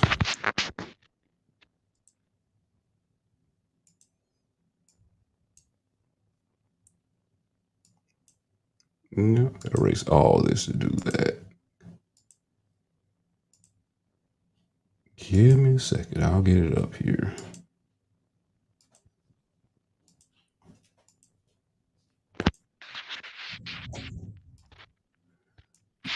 Ouch, everyone disappeared. This is what it's Israel. Is that what it is? It's Israel. Israel is bombing everyone right now. They're about to collaborate with Ukraine, and the U.S. is funding all of it. And they're about to bomb water next. I'm still here. Oh, okay. I ain't see. Okay. I don't know where I disappeared to, but I'm still here. All right. Cool. All of that is everybody can see me and hear me.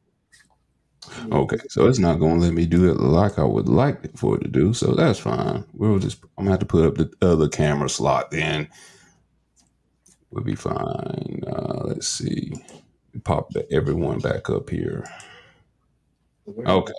We're just gonna put the screen up here then. I can't do it like I want to, but all right, Tim, I'm gonna pop a picture over here in a second. It's gonna appear in the middle of the screen. See if I can try to make it bigger. That's what I'm gonna do. That's what she said. So you're not. Oh yeah, of course, of course. Got him. All right, so I'm gonna pop this first image up here, and you just tell me what it makes you think of. Could be anger, could be happiness. You got 30 seconds to tell me. I'm gonna give you your first one. Let's see.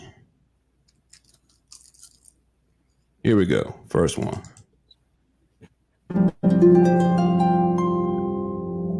Oh my gosh, disappointment. All right, I'm gonna pop a timer up here. And you tell me how this image makes you feel. I got 30 seconds. Yeah, here it comes. Okay. You know, our slogan is keep pounding. I say keep struggling. Carolina Panthers, man. That, like, you know, in Wakanda, they need some vibranium. You know, you know, it's a love-hate relationship, you know. But I'm gonna just put them in the altar. God bless. God bless. All right, very good, very good. That was your first one. You're gonna have 4 more. It's gonna pop up here. Oh man, 4 more. Yeah. Let's see. Tell me That was what this. that first one was a tough one already. Oh yeah, you wait till you get these other ones. All right, here we go.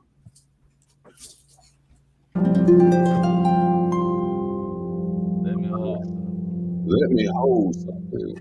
How does hearing this phrase make you feel? Sound like I'm at a cookout for sure, most definitely. I heard this quite often throughout my lifetime growing up, even as a young toddler. Yeah, I don't know if it's just a black thing or I don't know.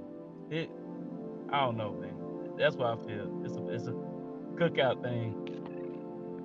All right. See what else we got next then for you. How does this next one make you feel? Oh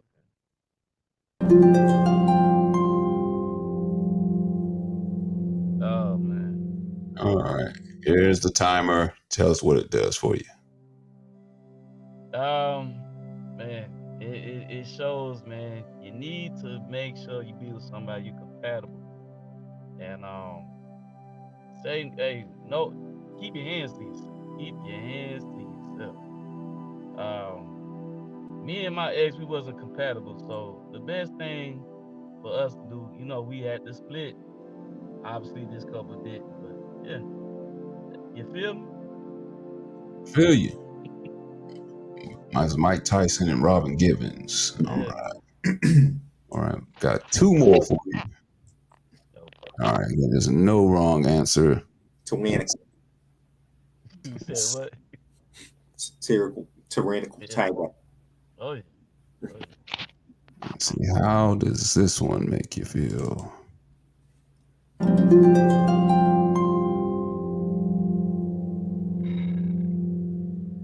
All right. appears to be a picture of Grimace. How Grimace. does this one make you feel?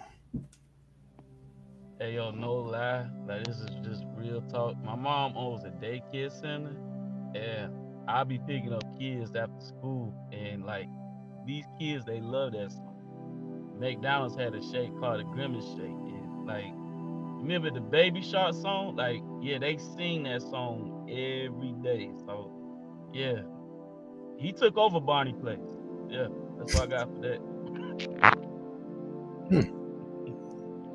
don't know. I feel like Barney took over his spot. You know, he just added a snout, and Barney became more famous than Grimace. Grimace was around for a minute. He was. As a child of the 90s, yeah, Barney would beat Grimace ass. I love him and he loves me. And that's all, yeah. Barney is with them small hands.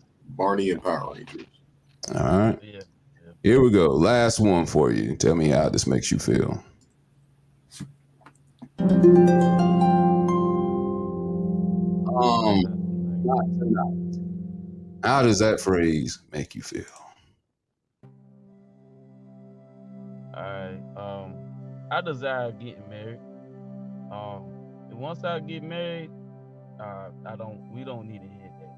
You know, the Bible talks about, man and woman, what I'm saying, come together, become as one. We not being as one, is one person saying that and the other wants to. So yeah, that's out the door. We gotta come together, become as one.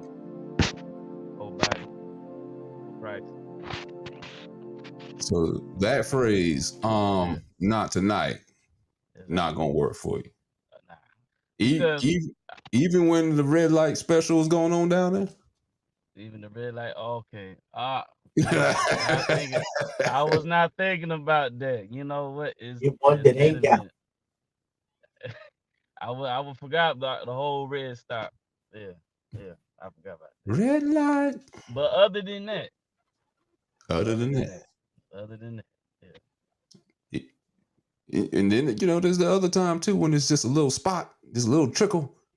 Oh man. That's up to you. That's your personal preference. A little trickle. What? When it's at the last day or so, or last hour. Oh, it's all right. I barely saw something last time I looked down there, so we good. You just put a little cloud down there. Let it finish loading, then. Let it finish loading or unloading. You mean unloading? Yeah.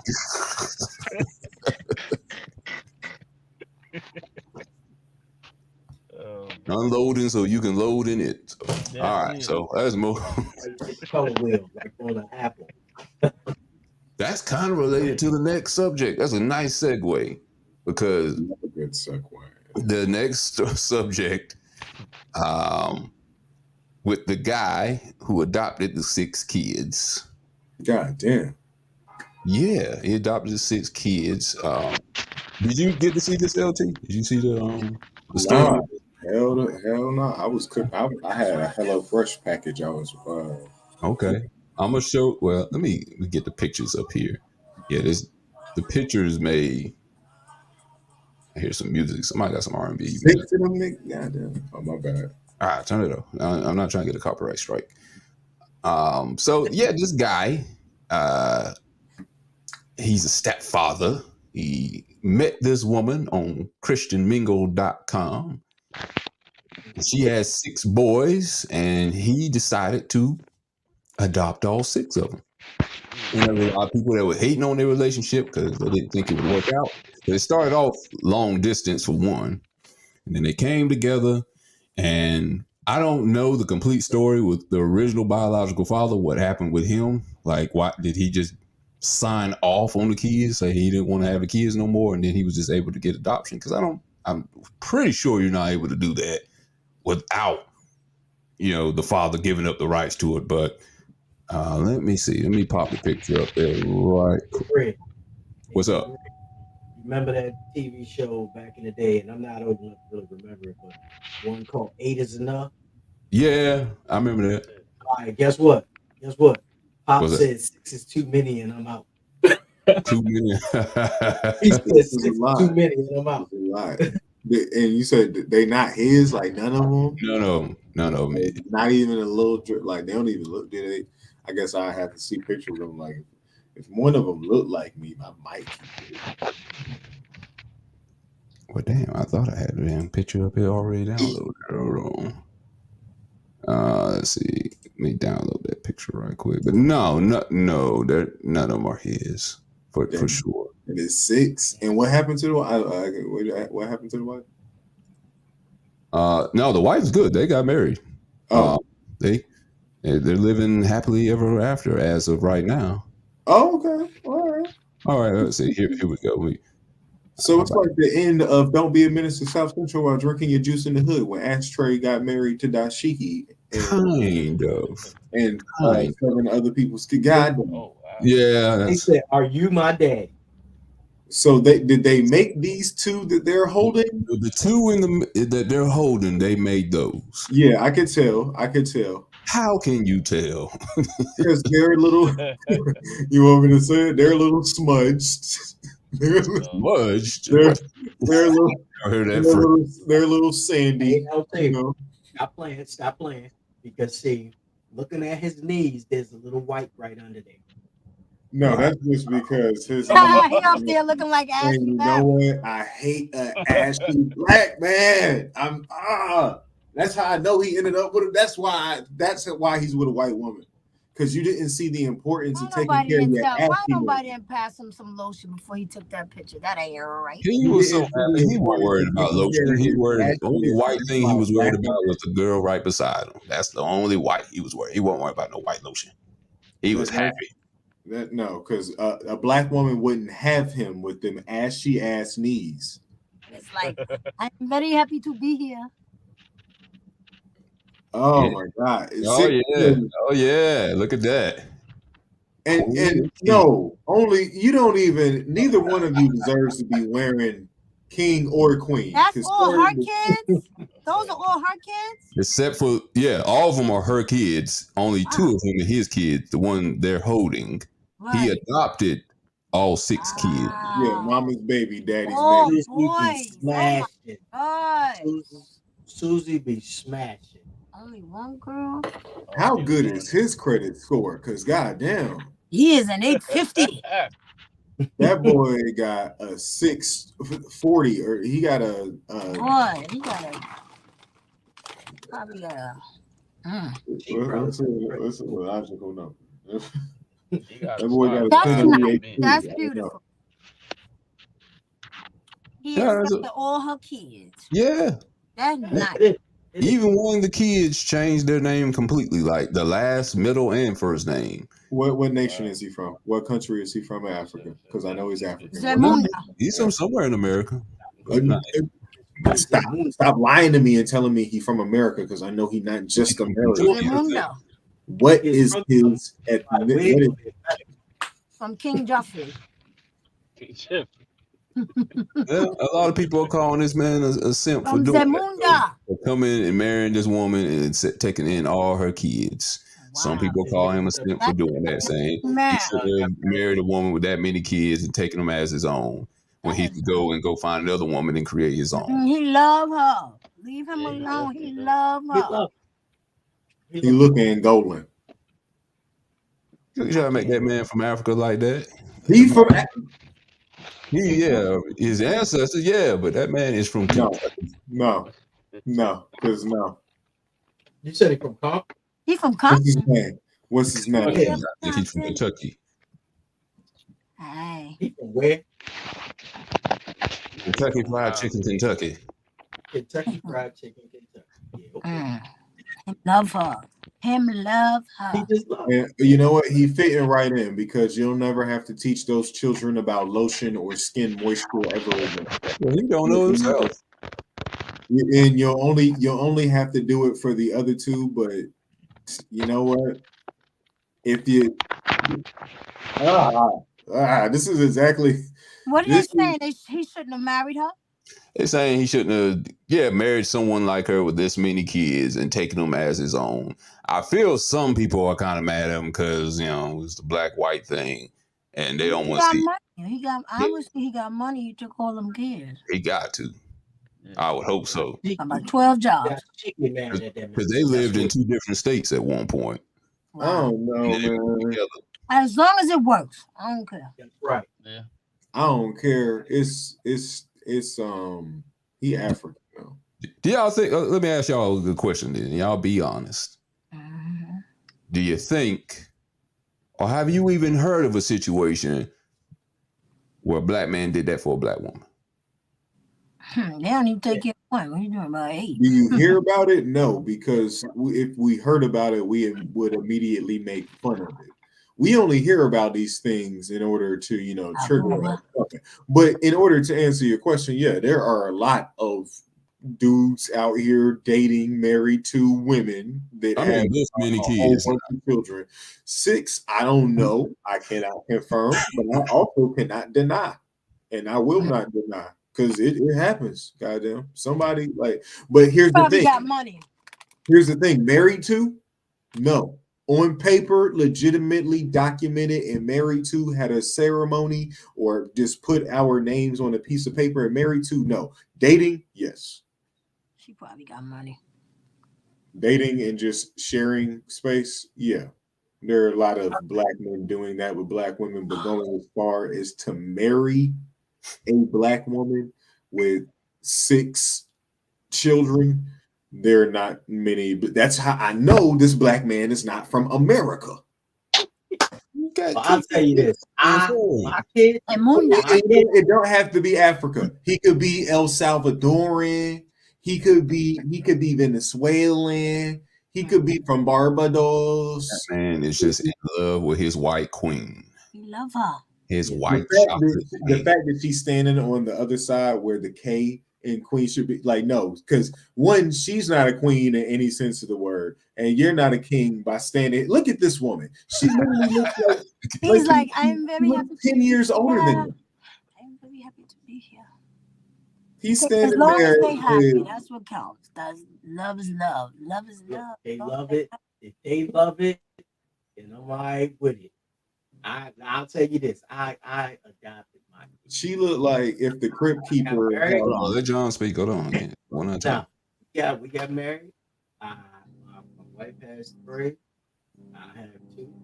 But we claim every last one of them as our own. And my kids are my kids. That's right. You know what I mean? Word. So yeah, would I come in and adopt? Yes, because I have. Ain't no step nothing, right? It ain't no step nothing. It's mine right here, son. That's right. You see what I'm saying? Okay. Okay, go ahead. I'm asking you a question. That one right there, she look like she gonna take your life insurance money. She gonna put the check out of you for the kids. All right, John. Now she got 8 instead of 6. Bro, you done. You raised a little white. You raised a little white. Let me read what Tony said. Tony said, let's see. The fact that I was on Christian Mingle was a direct response to a prayer that I had been praying over the qualities that I want in a woman. And I heard God tell me to get on Christian Mingle. It's so funny, I'm a black city boy from Fort Lauderdale. And I fell in love with a white country girl from a small town in Kentucky. So they hit it off and decided to get married. 4 years later, Tony adopted the 6 kids. The boys all have the surname Thomas, and Tony is on all the kids' birth certificate as their father. One of the boys even changed his first, middle, and last name when he was adopted. Let's see. Yeah. And John, I'm going to ask you this question. As a step parent, this is usually gives some people some pause, especially guys. Because guys have different discipline tactics than women. Usually it's a little bit harsher, not to say abusive, but it's a little harsher. And a lot of mothers will not let you discipline the child like you see fit because they wouldn't do it and you're not the biological father. Is there an issue with that? I don't want to put your personal business out, but do you see an issue with that? With mother saying you're not the biological father, so you can't discipline the children as you see fit or in your manner or as a man would do. Some women say you can't discipline at all because you're not the biological father. Is there an issue with that? Yeah, to me it is, because I wouldn't have chosen you. I've been there. I've been in that position before. And if the mother is not on board with you, whether you're in a relationship with her or whether you're married to her, if the mother is not on board, then that child's not going to be on board. The child's going to always feel like they can go to the parent, the opposite parent, undermine you. Now, if you chose to put me in the house with the child, and you chose to put me as the lead of the household, then yes, you chose for me to whoop that ass accordingly when I see fit. Accordingly. Exactly. Tim, I'm gonna come to you, Tim. So let's just say, and it may happen, you get into a relationship with somebody that already has kids. Would you be okay if your significant other says you can't discipline the kids as you see fit because you're not the biological father? No, I'll go ahead and answer right then and there. No, especially if I'm the man of the household. My job is to lead. The family that we are in, and if I can't discipline the way I'm supposed to discipline, because once I accept her and everything that comes along with her. So with that being said, she has to understand if I'm the leader of the household, I have to do things, what I'm saying, the way that, it's supposed to be, you know, done. Like, especially like, in the God fearing house. Everybody supposed to abide by, what I'm saying, the man and man being led by God. So, that's my answer. No, I wouldn't be okay with that. Yeah, because the kids feel it. The kids know. Yeah, they know if you don't have power in the relationship, and they're going to go back to the mom like, "Well, mom, he hit me," and like, "Oh, you're not supposed to be hitting my child," and the kid's going to end up doing some egregious thing, getting in trouble, knowing that nothing's going to happen to them. They know they're going to run roughshod over you. So the kid end up having the power. Yeah. And one of the worst things, I pray I pray I never get this. I don't know if I'm gonna marry somebody that has kids or not. But one thing it may happen, it may not happen. But one of the worst things I don't want to hear is, "You're not my dad." It's like, come on, man.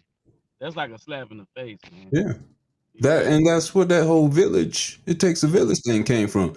I guarantee you didn't hear that when the village could all whoop that ass. Everybody could do it. But now there ain't no village no more, so that's where that phrase comes up so much more. It used to be any adult with a hand, a belt, or some object within hand's reach could get you. But they're not afraid of that no more. I seen a story, I think recently, where a teacher, now she was given permission by the mother, and the mother was there. The mother gave her permission to beat her kid's ass, spank the kids behind whatever. I don't know what the kid did exactly, but she was there as it happened, gave her permission, and she did it right in front of her. And some people got a problem with it. Somebody, well, no, only the parent should be able to do it. I'm like, but at some point, when your kid grows up, they're out of your control. And the parent, you're not going to be able to beat them anymore. Society's going to get them. Like police. The police are going to beat them. I know people always talk about free rights. You should be able to do what you can with your body. But if the government or, like I said, police, jail system gets a hold of you, they can do whatever they want with you if you don't act right. So if everyone can't get you before you get to that point, before they can correct your behavior before you become an adult, then what are we doing? I mean, if anyone can get you as an adult, why can't people as adults, within reason, not just a total stranger, people you trust, cannot discipline you? Because your kid's not around you more times than not. When they start going to school, your kid's going to be in school the majority of the day around teachers, other grown-ups, and they're only going to see you a couple hours when they get home from school. Then they go to bed. So the other adults have to deal with your kids way more than you will for the rest of your life, basically, until they turn 18, unless they, staying at home the whole time, which hopefully they don't. So why wouldn't adults be able to discipline your kids? Trusted adults, not just any stranger, whatever, but trusted adults. But see, that's where it gets real dicey, because how much can you really trust them? You know what I'm saying? You give them the right to do something with your child, with any children sitting in a classroom, at least anywhere from 20 to like 25 of them in a given classroom. Who's to say one child isn't disciplined more than the other? You know what I'm saying? And again, not to say that I disagree with anything you're saying. If you don't discipline your children, society will find ways to discipline your children. And the thing that happens is society doesn't discipline them with care. They don't also try to instruct and educate and inform them with compassion, the same way that a parent has to discipline their child. Like, you have to discipline your child either sometimes, physically, but you also have to temper that with a compassionate end to let them know exactly why they receive this, and that you still love them even through it, if you choose to, meet them with physical force.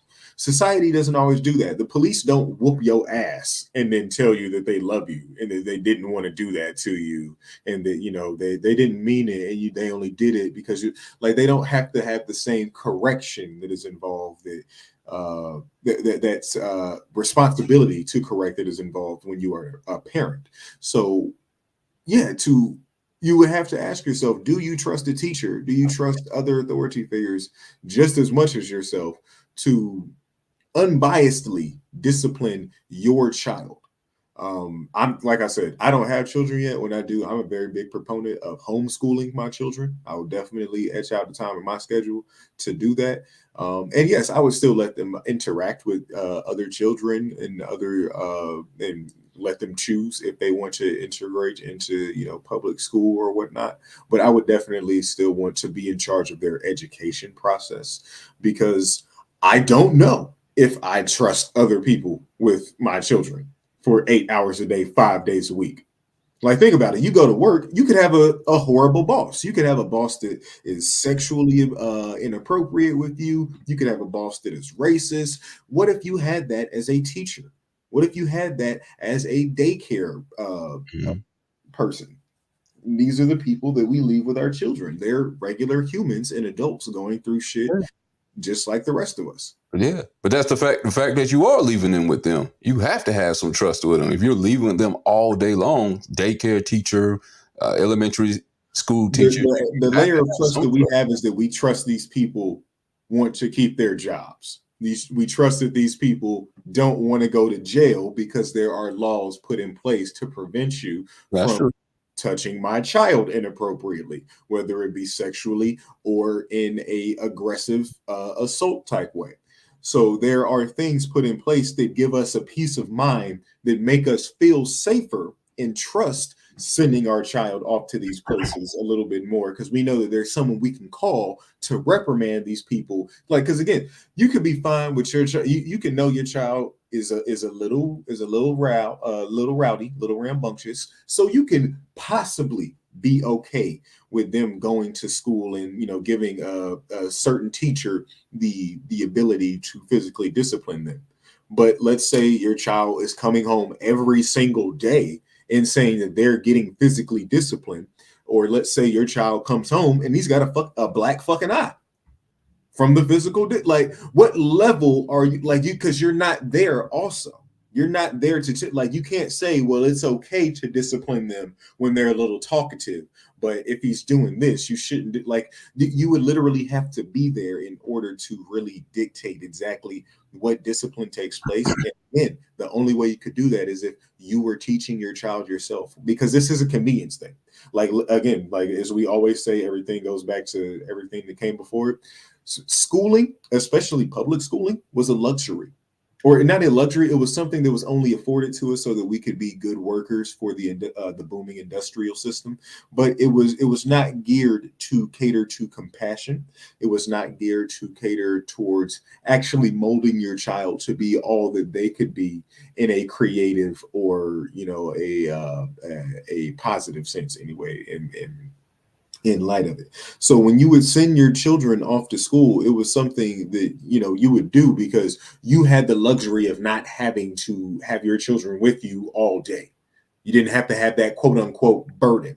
You could send them off to do something so that they didn't have to do anything when they got older. And we kind of took advantage of that as the 20th and 21st century took off, because we treat public school as a place to just dump our kids for 8 hours a day. That's the new daycare.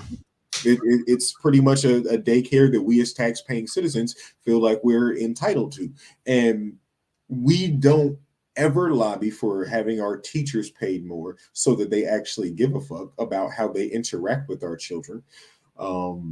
And we just expect them to put up with our children in ways that, again, you would have to have given birth to some of these kids to have the patience for some of these kids. You want someone that is underpaid and overworked as much as a random teacher to not only mold your child's mind, but protect them for 8 hours a day, 5 days a week. And you want to be able to trust to discipline them so that they learn right from wrong 8 hours a day, 5 days a week, and trust that they'll never abuse that.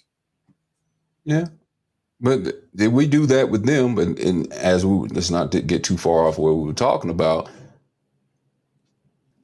a lot of women don't do that for the step parent, the stepdad. And this is someone who they did marry and they did take in the home, and they should be able to entrust that the child is in safe hands. I know plenty of situations where they won't let them discipline. They won't even leave the child with them at home. They'll let someone else watch them while they go to work. And when the stepdad's just staying at home, he could be watching them and be like, nah, I mean, I'm not leaving my daughter home with you. I'm like, really? If it's that bad, why in the world are you with this guy? And again, yeah, if it's that bad that you can't trust an employee at a school, which I understand. Don't get me wrong. I get it. I'm not heartless to it.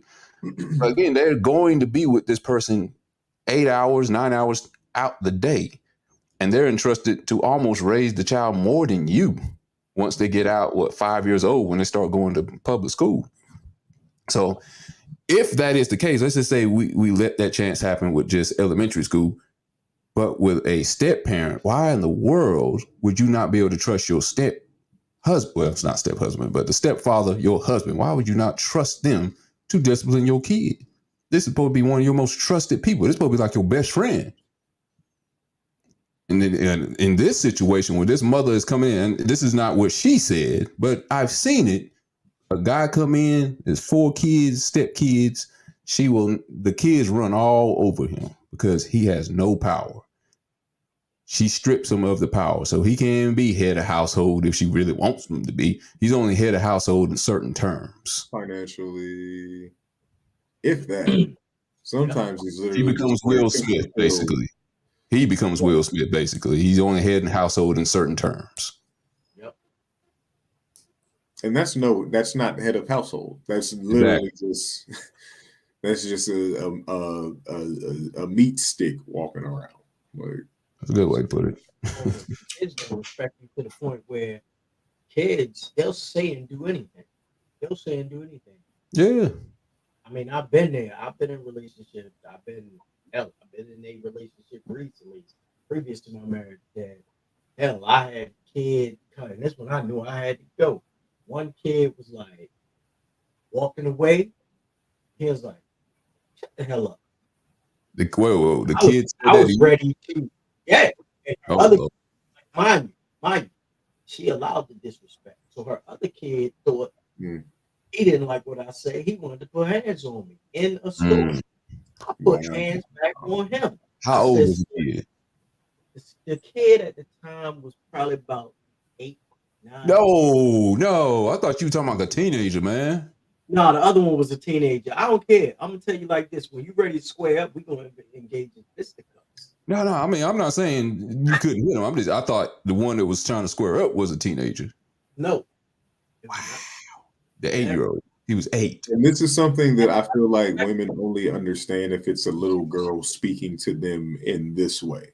But because it was you interacting with a woman's son, You know what I'm saying? That's her baby boy. They're always going to, just like if a man had a daughter, you know what I'm saying? That's his baby girl, that's his princess, and he probably is slow to believe that his daughter is a bitch to her teachers or is a bully at school and shit. Like, you know what I'm saying? And it's wild that, you know, we don't understand or have the thought process that some people might not have the same amount of, I'm not going to say same amount of love for our children, but they don't have to have the same patience for our children, especially if they've shown, or especially if the children have seen them disrespect us in a certain way, shape, or form. If they see the person that they respect or fear the most show you disrespect, then they feel comfortable doing that. And again, as long as you're providing a certain role that is beneficial to them, they don't see the necessity to check certain things. And that's men or women. If you're providing a certain role, and I'm not here to have like, and we do this a lot sometimes, we really just be having people around for our convenience and our companionship, even though we have children, and we're not thinking about the fact that, you know what I'm saying, like we have to move in a lot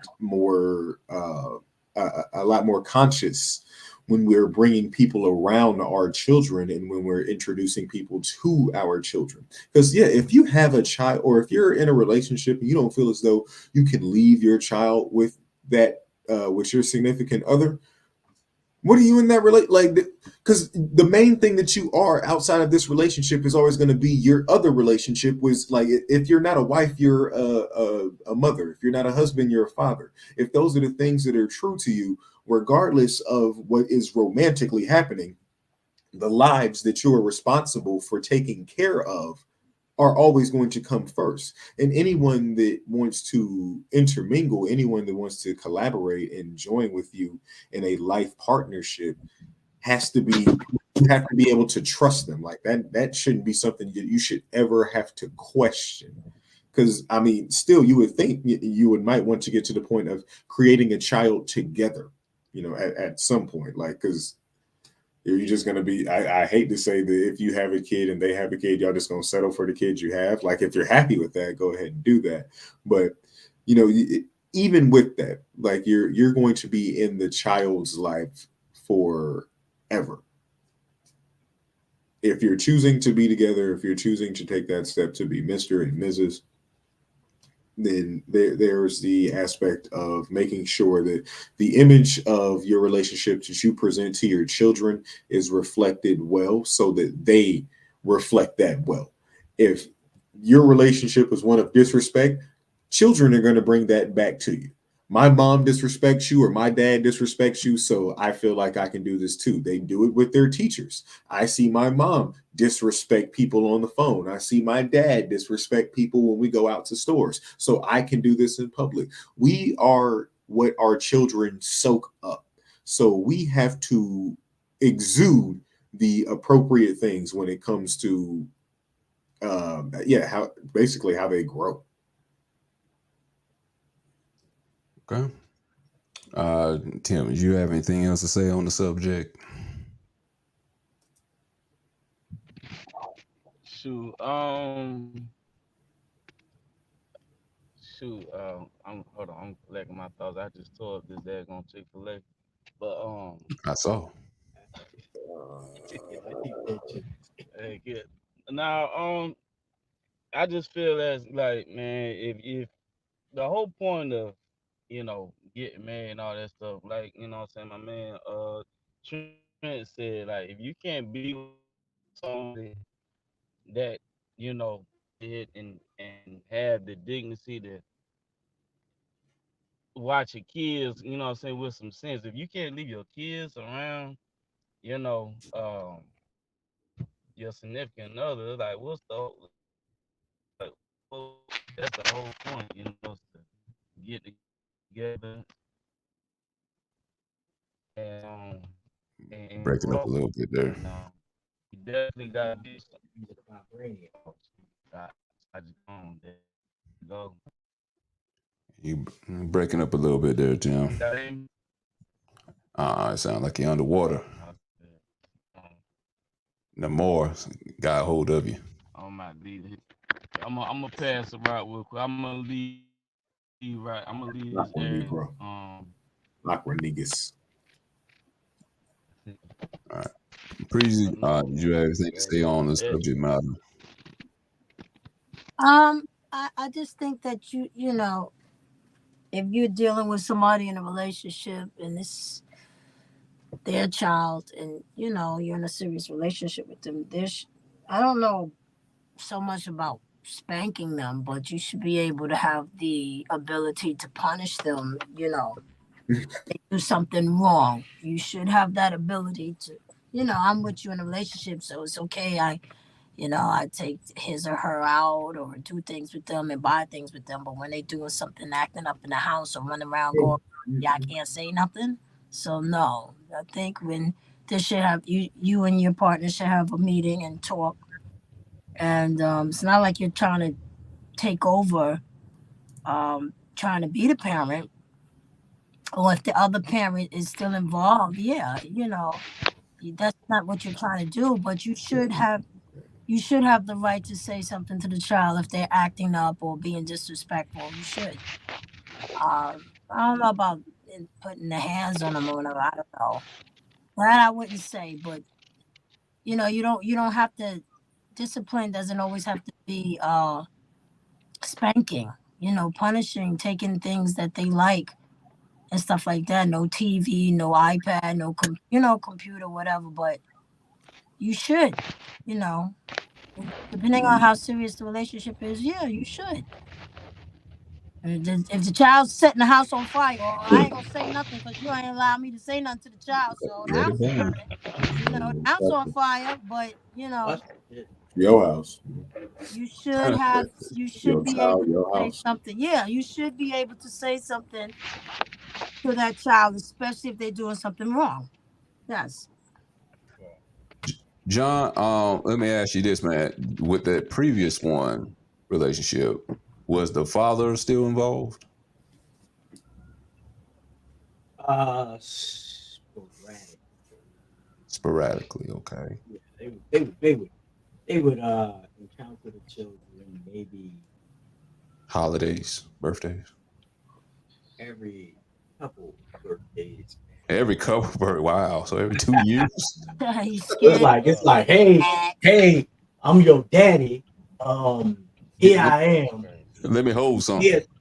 Here, here's a gift that I got Um, for you from a crackhead.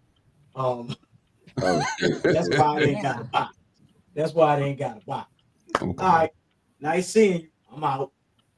Okay. Well, the question I was going to ask then is the question I was going to ask then was since his was more sporadic. If the father is full-time dad, do you think that stepdad should have the same amount of ability to punish the child as if he wasn't there? Because some people will be like, well, the father's in the life, so you don't have to do the discipline; he'll do it. But of course, they don't live in the same house, so Yes, my situation comes up. but is the thing like, does the child even know their father? Because what if the child, or what if the biological father is a complete stranger to this child? No, I'm asking this. This is a father that's completely there, full-time dad. Oh, then yeah, then yeah, you don't need to. I feel like you don't need to stepdad there if the father is active in doing his job. Right. All right, John. What do you think, I John? don't agree with that. Yeah, if there's a situation where the kid is bowing up at you Right. and he's not around, well, it's not that he's not in the life, but he got to go to work. He don't live in the house. Hey, So what do you do there? I got a cake. Go ahead. I mean, they are very, very respectful. My kids are not disrespectful with anybody. I got them from a young age, and like I don't play it. You So sound a little low on the mic, man. I don't know your volume or you got it I'm closer. sorry about that. I'm sorry about that. Let me turn this mic up. No, my kids are very respectful. I taught them from a young age. I've always had them. I've been 100% that in their life. Now, when their mom had boyfriends, my son, he's a little strong willed, right?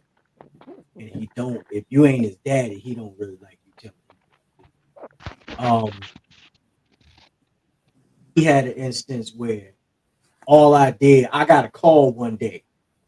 You better get your son because he just got mad at my boyfriend, and I'm like, and why you go to me? Just I said, ain't this your household? She said, yeah. I said, do you trust that man? She said, yeah. I said, if he gets to the point where he gets too handsy, then you call me because then I'll deal with him. But if my son disrespected that man in his house and he's the man of your house, he should be able to discipline my son. If this is the man that you placed in power, then you trust him enough to lead your household. So if you trust him enough to lead your household, then you trust him enough to spank this child and not go overboard. Yeah, I agree. It You depends should. on who you're dealing with. Totally Depends should. on who you're dealing with because you could be dealing with a person that's crazy. That That's when child you have to smacked do them. this thing They called smacked. co-parenting. Wow.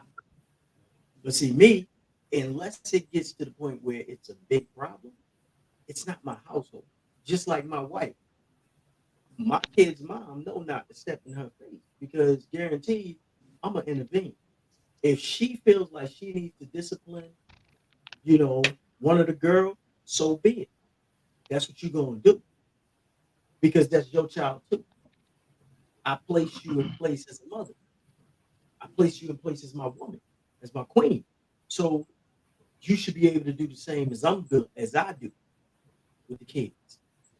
You know what I'm saying? You can't just feel like because that pulls the respect out of them. They don't have that respect nor that fear, whether it's punishment or whether it's discipline in other ways of spanking or whatever. You just gotta understand this is your household, and your household should be ran as such. I don't live there, so why should I be getting calls saying he Right, disrespected me? right. Because what's going to end up happening is, and I'm about to end it on this one, but what's going to end up happening is the child ain't going to respect that man Exactly. because they're going to say, you got to call my daddy every time I do something. Tim, if your child, okay, let's say you had a child with your ex girlfriend, she gets remarried, and your son this acts up with the stepdad, would you give him permission to discipline as you would discipline? Um, yeah, because Or my would you feel man, some certain way?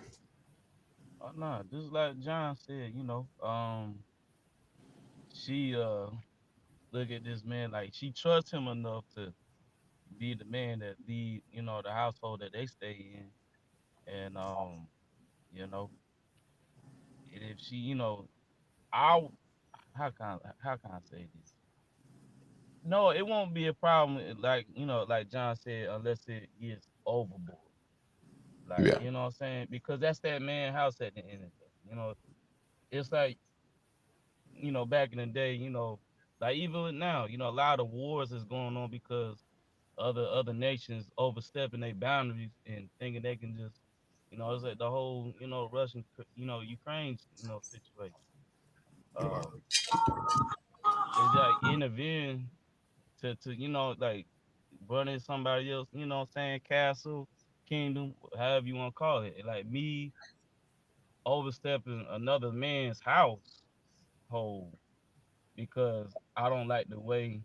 Now if he, ain't over abusing like my child, like if he ain't like, what I'm saying, doing to where it's like it's OD, it's one thing like the discipline, but what I'm saying, when it get like real abusive and stuff, nah. Hmm. But him just being a man to discipline, the kids in his house because he's a man, I don't have a problem with that. Okay. I'm gonna end it with this, but for me because I know my phone about to die.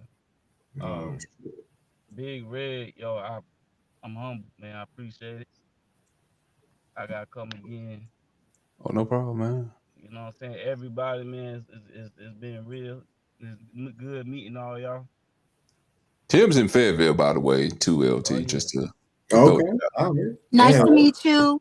Appreciate it. before you go, let's see, LT and Tim, we have a feeling we're probably going to do a collaboration at some point. Word. Sure. You know, Sure. but we'll talk about it off air. For sure. Because he does skits, just by the way, just to throw that out there.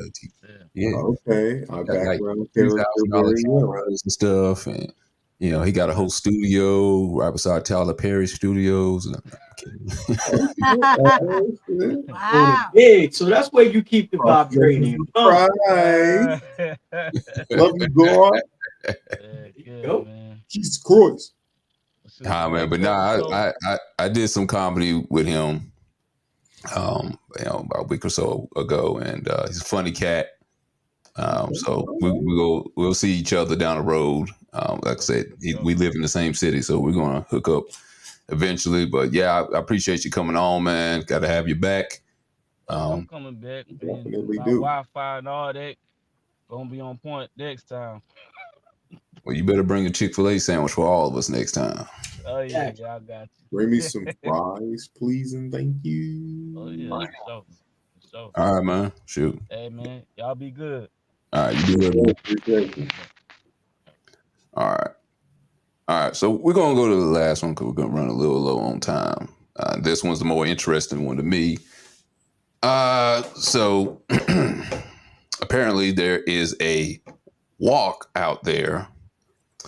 Let me pull up the story before I not know what the hell I'm talking about. But there is a walk outside for domestic violence.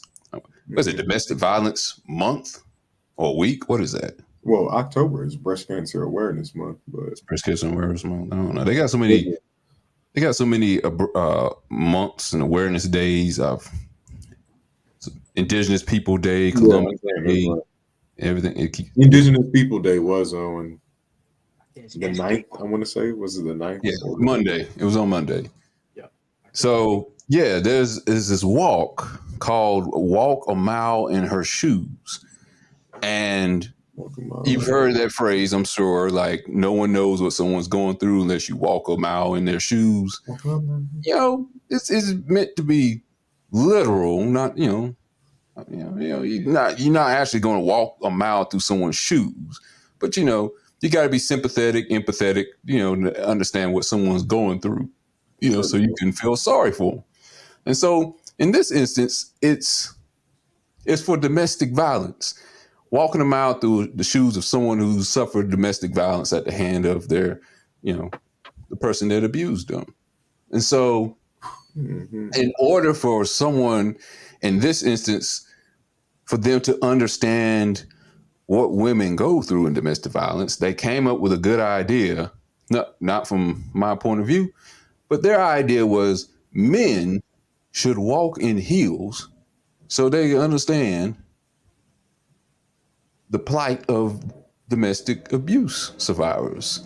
And they would walk for however many steps or many miles, and they would have conversations about sexual assault, I guess, and abuse at the hands of their boyfriends or husbands or whatever. And just didn't quite understand why wearing heels equates to walking a mile in a domestic survivor's shoes. Maybe it's just me. No, it's not. It's me too. I don't get that. Okay, I didn't think I was the crazy one, but I'm gonna pop this video up so you can get a better understanding of what I saw and what I heard. Shoes. Okay, I'm gonna turn the music off on that. So yeah, they're walking. They really got these men out here in heels. This is really just needless feminization of men for no reason. Red pumps. And these men do not have the legs for it, obviously, as you can tell. This is a cold, dreary day. So if you're trying to have these men out here in these hills to show anything off, you picked a terrible day for it. 2, red pumps. Like that's literally, and I hate to use this frame, but that's literal stripper / slut attire. Like that's the Roxanne ass attire. Like it just don't make no sense because most of the time when someone's getting domestically abused, they're probably in the home and they're probably not wearing heels. They're probably flat-footed or in sneakers or flats or whatever. When they're wearing pumps or heels or whatever, that's like they're going on a night on the town. Now maybe they wore those heels because they stayed out too late, and when they came home, the husband got mad at them and hit them or something like that. But how is hurt feet supposed to relate to someone who gets domestically abused? Yeah, I don't understand how this opens the conversation. But then again, I don't really understand how walking for cancer really helps someone equate to that. Kind of like, no. Y'all remember that thing that happened years ago, the ice bag challenge or where the ice bucket challenge. The ASL, Yes. And people were doing that and talking about, well, this is supposed to raise awareness for it. And I'm like, but no one's asking any questions about it. They're just doing it for likes and stuff. And that's all it was for. It's just, people just trying to get attention on themselves. And this is almost the same thing. I was like, what? How is this supposed to get people to be aware that women are getting beat mercifully? What's crazy is there's policemen out in the crowd. And one way that I could think to protest domestic violence is to, be on the scene for domestic violence when it happens, because you can't really prevent it. It's a relation. You would have to prevent people from being in a fucking relationship. You have to prevent people from being in toxic relationships. And the thing we know about toxic relationships are people choose to be in those shits. This is stupid. And the fact that they videotaped it, it's just neatly feminizing men for no reason. Like, this is just a sacrificing of masculinity, all to protest criminality and achieve virality. Now maybe I'm wrong. I'm gonna let it. I'm give you all the timer right quick and let y'all go around with it. Preezy, I'll give you the timer. You tell me if I'm wrong. Maybe I'm wrong. Give me your perspective about it, because I just don't get it. Ready, go! I mean, they working for a cause, I guess. It's, in other words, put yourself in my shoes. Something like that. Put yourself in my shoes. I guess that's what it is. But anything for a cause, I guess. I don't know. It's a lot of different organization things that's going on, and there's in their way they just walking to support the women that have gone through domestic stuff. So I mean, that's what it looks like. Like, put yourself in my shoes, So, and it's I mean, it's for a cause. I mean, I don't think we have to make such a real big thing about it. It's nice enough they're doing it. I mean, I've seen a lot of guys, they really walking in the hills. I know they feet hurt, but they doing it. And, if it's to show that they support the organization, that's cool. I applaud them for doing that, for putting on those high heels, because it's not easy to walk in heels. So they doing it to let the women know, hey, we understand. You may not know what you're going through, but we can imagine, and we're here for you no matter what. And this is what we're gonna do to show our support. So I'm not mad at them. I actually applaud them. Some meals look easy to walk in. So kudos to those fellas. I hear a car in the background. All right. I'm gonna skip ahead to LT. LT, wind this back. All right, your thoughts and opinions on this. Are you ready? Go! This is stupid and pointless. I mean, I don't want to be super negative. They are doing this for a cause. They have a reason, but it just don't fucking line up. Like, what is domestic? Every woman does not like red pumps. Every woman does not wear heels. Every woman that has been domestically abused does not wear red pumps.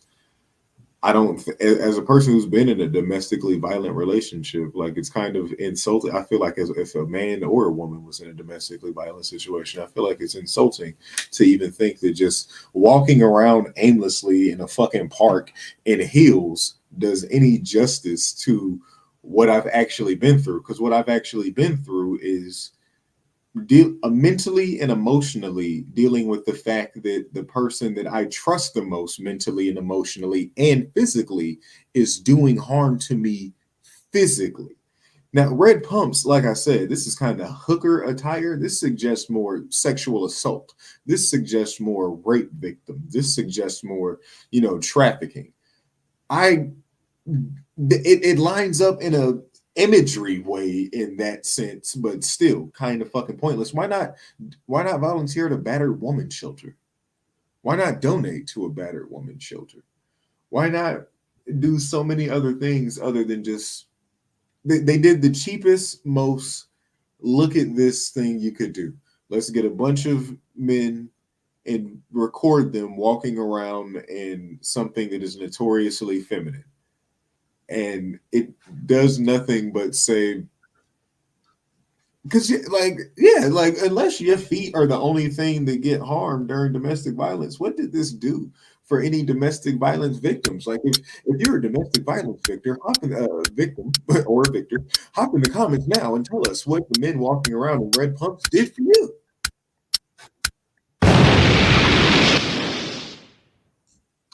All right, John the Icon. They could have donated.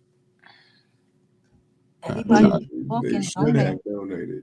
They should, the money it took for these fucking red pumps, they should have taken that money everybody that water to a battered woman donated shelter. money. Maybe they donated. All right. John the Icon, tell us what you think about this situation, man. Are you ready? Go! First of all, I have a problem with the fact that these guys are so comfortable and okay with just throwing on a set of heels and trotting down the street or around the shopping center so freely.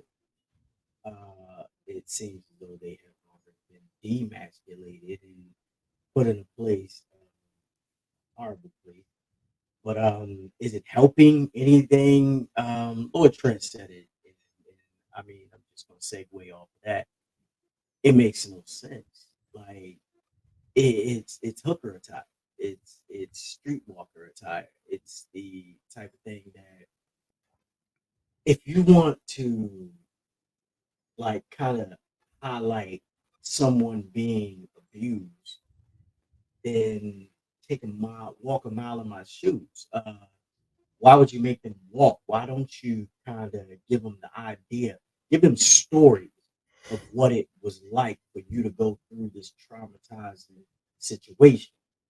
Allow them to donate, like Breezy said, to a cause. Give to something, offer your stories. Let people understand. Give them a play or something that they can understand. Help hire Tyler Perry to make another angry black woman movie. I guess you would call it Diary of a Mad Black Woman. Shout out to Tyler.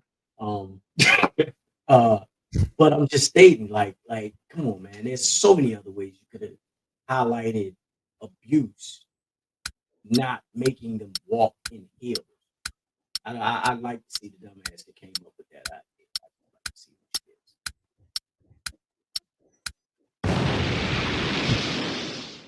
what All right. All right. Let me go. Are you ready? Go! Yeah, this is stupid. I mean, I understand, like, if someone got cancer and I've seen people shave their head in solidarity as someone else that has cancer, I get that. Because people, of course, have to go to the chemotherapy. They're ashamed because they lost all their hair and they're like, okay, I'll stand side by side with you. I'll shave my hair too. That makes sense. I get that.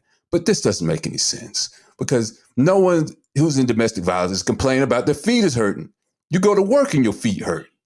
How's that word that does that equate? If you maybe went around and had a purple eye, a black eye painted on your face or something to make people look at you and like, hey, why are you doing that? And be like, oh, I'm just looking like how a domestic violence person looks. That's understandable. But wearing these red pumps is to me the equivalent of a black person saying, hey, I want you to look like how I go through when police stop me. And so they give them, they have everyone walk around with a piece of chicken and watermelon and handcuffs. Like that's a false equivalency. That doesn't make any sense. red pumps has nothing to do with domestic violence. I guess I can understand the sexual component with it, but that does not make me want to ask you, oh, how horrible it is for someone to be beaten by their husband and wife. It makes me think that you're here for the gay pride parade. I think this is actually an excuse for someone to actually wear heels under the guise of saying, hey, yeah, I want to wear these heels because domestic violence. Nah, some of them guys actually just want to actually wear heels, and this is their first opportunity to be able to do it in public. This is like, what's his name, Bruce Jenner. This is Bruce Jenner when he started changing his look little bit by little bit. The next thing you know, he turned into Caitlyn Jenner. This is all this is. This is all for, just like the ice bucket challenge. That was all for likes and attention. Didn't bring no awareness. Didn't bring any awareness to domestic violence victims at all. That's a good point. I was thinking that shit. It's like that group of people recently that just got together. They like to not even cosplay. They identify as dogs. And they just got together for a convention. It was like 500, 600 people that identify as dogs. Like some of these dudes, they're coming together under the guise of we're protesting domestic violence. But you could tell that was a haphazardly thing that they put on at the end because domestic violence in red pumps, yeah, there's like exactly like you said, if you want to showcase domestic violence, then you showcase violence, you showcase toxic love. You don't showcase like walking around in one designated area as a streetwalker would. Like you walking around on a whole stroll. Some of these men really just showed up because they wanted to walk around in heels with other like-minded individuals who like to walk around in heels. And LT, I guarantee you one thing. As people were looking at them walking in heels, what do you think they were doing? Do you think they were concerned or do you think they were laughing? Like how the guys were walking in heels? And they were laughing. They probably laughed, and the dude said, "This isn't. We're doing this for something. Actually, we're doing this for domestic violence. You don't even know. Okay, that's the reason we have these heels on. We all showed up and wore heels to protest domestic violence. The last thing you should be doing is laughing when you're talking about domestic violence. I think domestic violence isn't it a purple color anyway? Isn't it purple? And I'm pretty sure. Yeah, it is. Right? Exactly. Thank you. It is. It is a purple color. So they should have on purple shoes. At least. If you walk around heels with a purple eye, at least. This was a true about that. They're the Red Pump Prancers, and you can book them for shows on OnlyFans. It'd make more sense if they walked around with a red stake on their eye than red pumps. Yeah.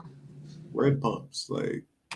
I didn't understand the red pumps either, but I just hope that they donated to. They just wanted to look sexy. That's all. I don't even think every woman owns a pair of red pumps. I just hope that they donated. And if you're a victim of domestic abuse, you probably don't own a pair of red pumps. You're probably depressed. You probably aren't thinking about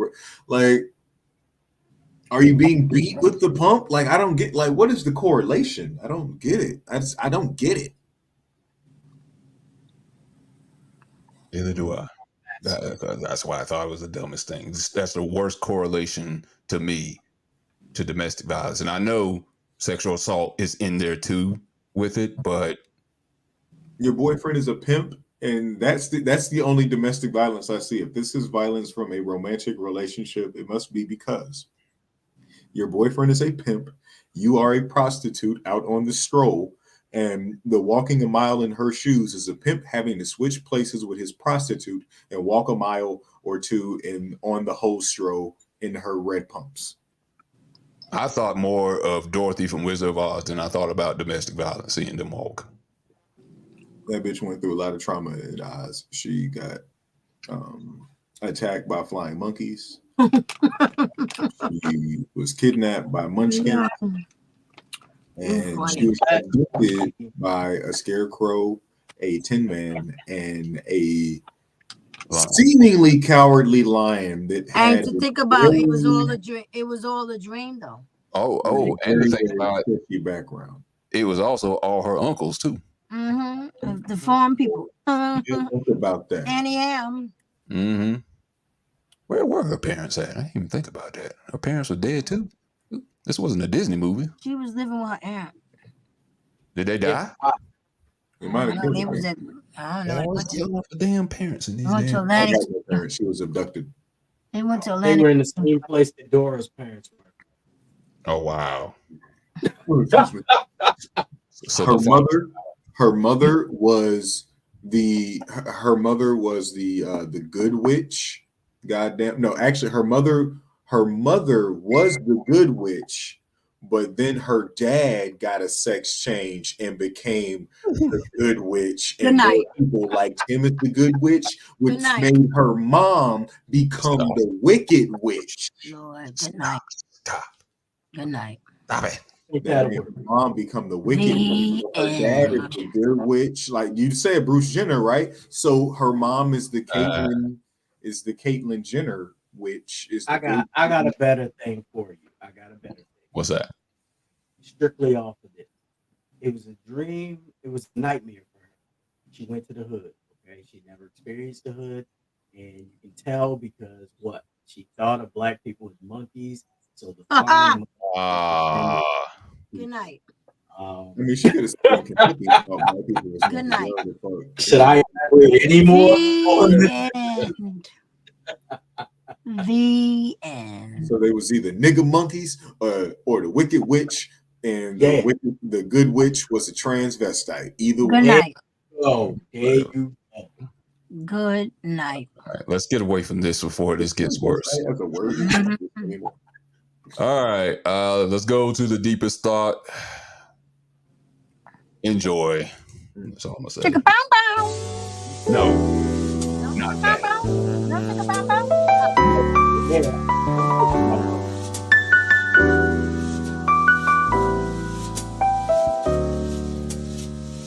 Come over here. So here's some scissors maybe, and let's see if that, scissors. Look at that. Give me one. All Give right, me cool. one. A cannon. A cannon. Oh, draw that dick. I don't know. Oh, what do you do? What do you do? Oh, no. There's no erasing is the thing. Oh, that's amazing. Yeah. Let's see. Thinking about you. Oh, it just got so much more. Oh. Oopsie. All right, that was the deepest thought. All right, and that's the end of our show. This has been me, Big Red, with some hostile therapy. Up here with Preezy. Hi. Listen Up, Listen In podcast. Check it out. Yes. John the Icon. Captain America. Amen. And LT Lord Trent. Thanks for coming on. Don't get us canceled. It is another day we didn't get canceled. It's another day we live on. Israel, I'm coming to see you. Let all my Ethiopian Jews in Israel, and if free Palestine till the name free, till we saying Palestine free or whatever the fuck they say on the internet when we talking about free people. All right, you heard him here first. We will not be back next week. No. Hopefully we will be back here next week and get some hostile therapy. Not because you're live from Jerusalem. Because you need it. Now we will be in Fayetteville. I'm gonna be in Jerusalem. Oh, you will be in Jerusalem. Well, make sure you get the link over there. You get some good Wi-Fi. So me and Lauren Hill gonna go stop the war in Israel. All right, the New Jerusalem. All right. All right, y'all. Appreciate y'all for coming on. Have a good night, fellas. Thank you for having me. Next week. All right. See you next week. Peace.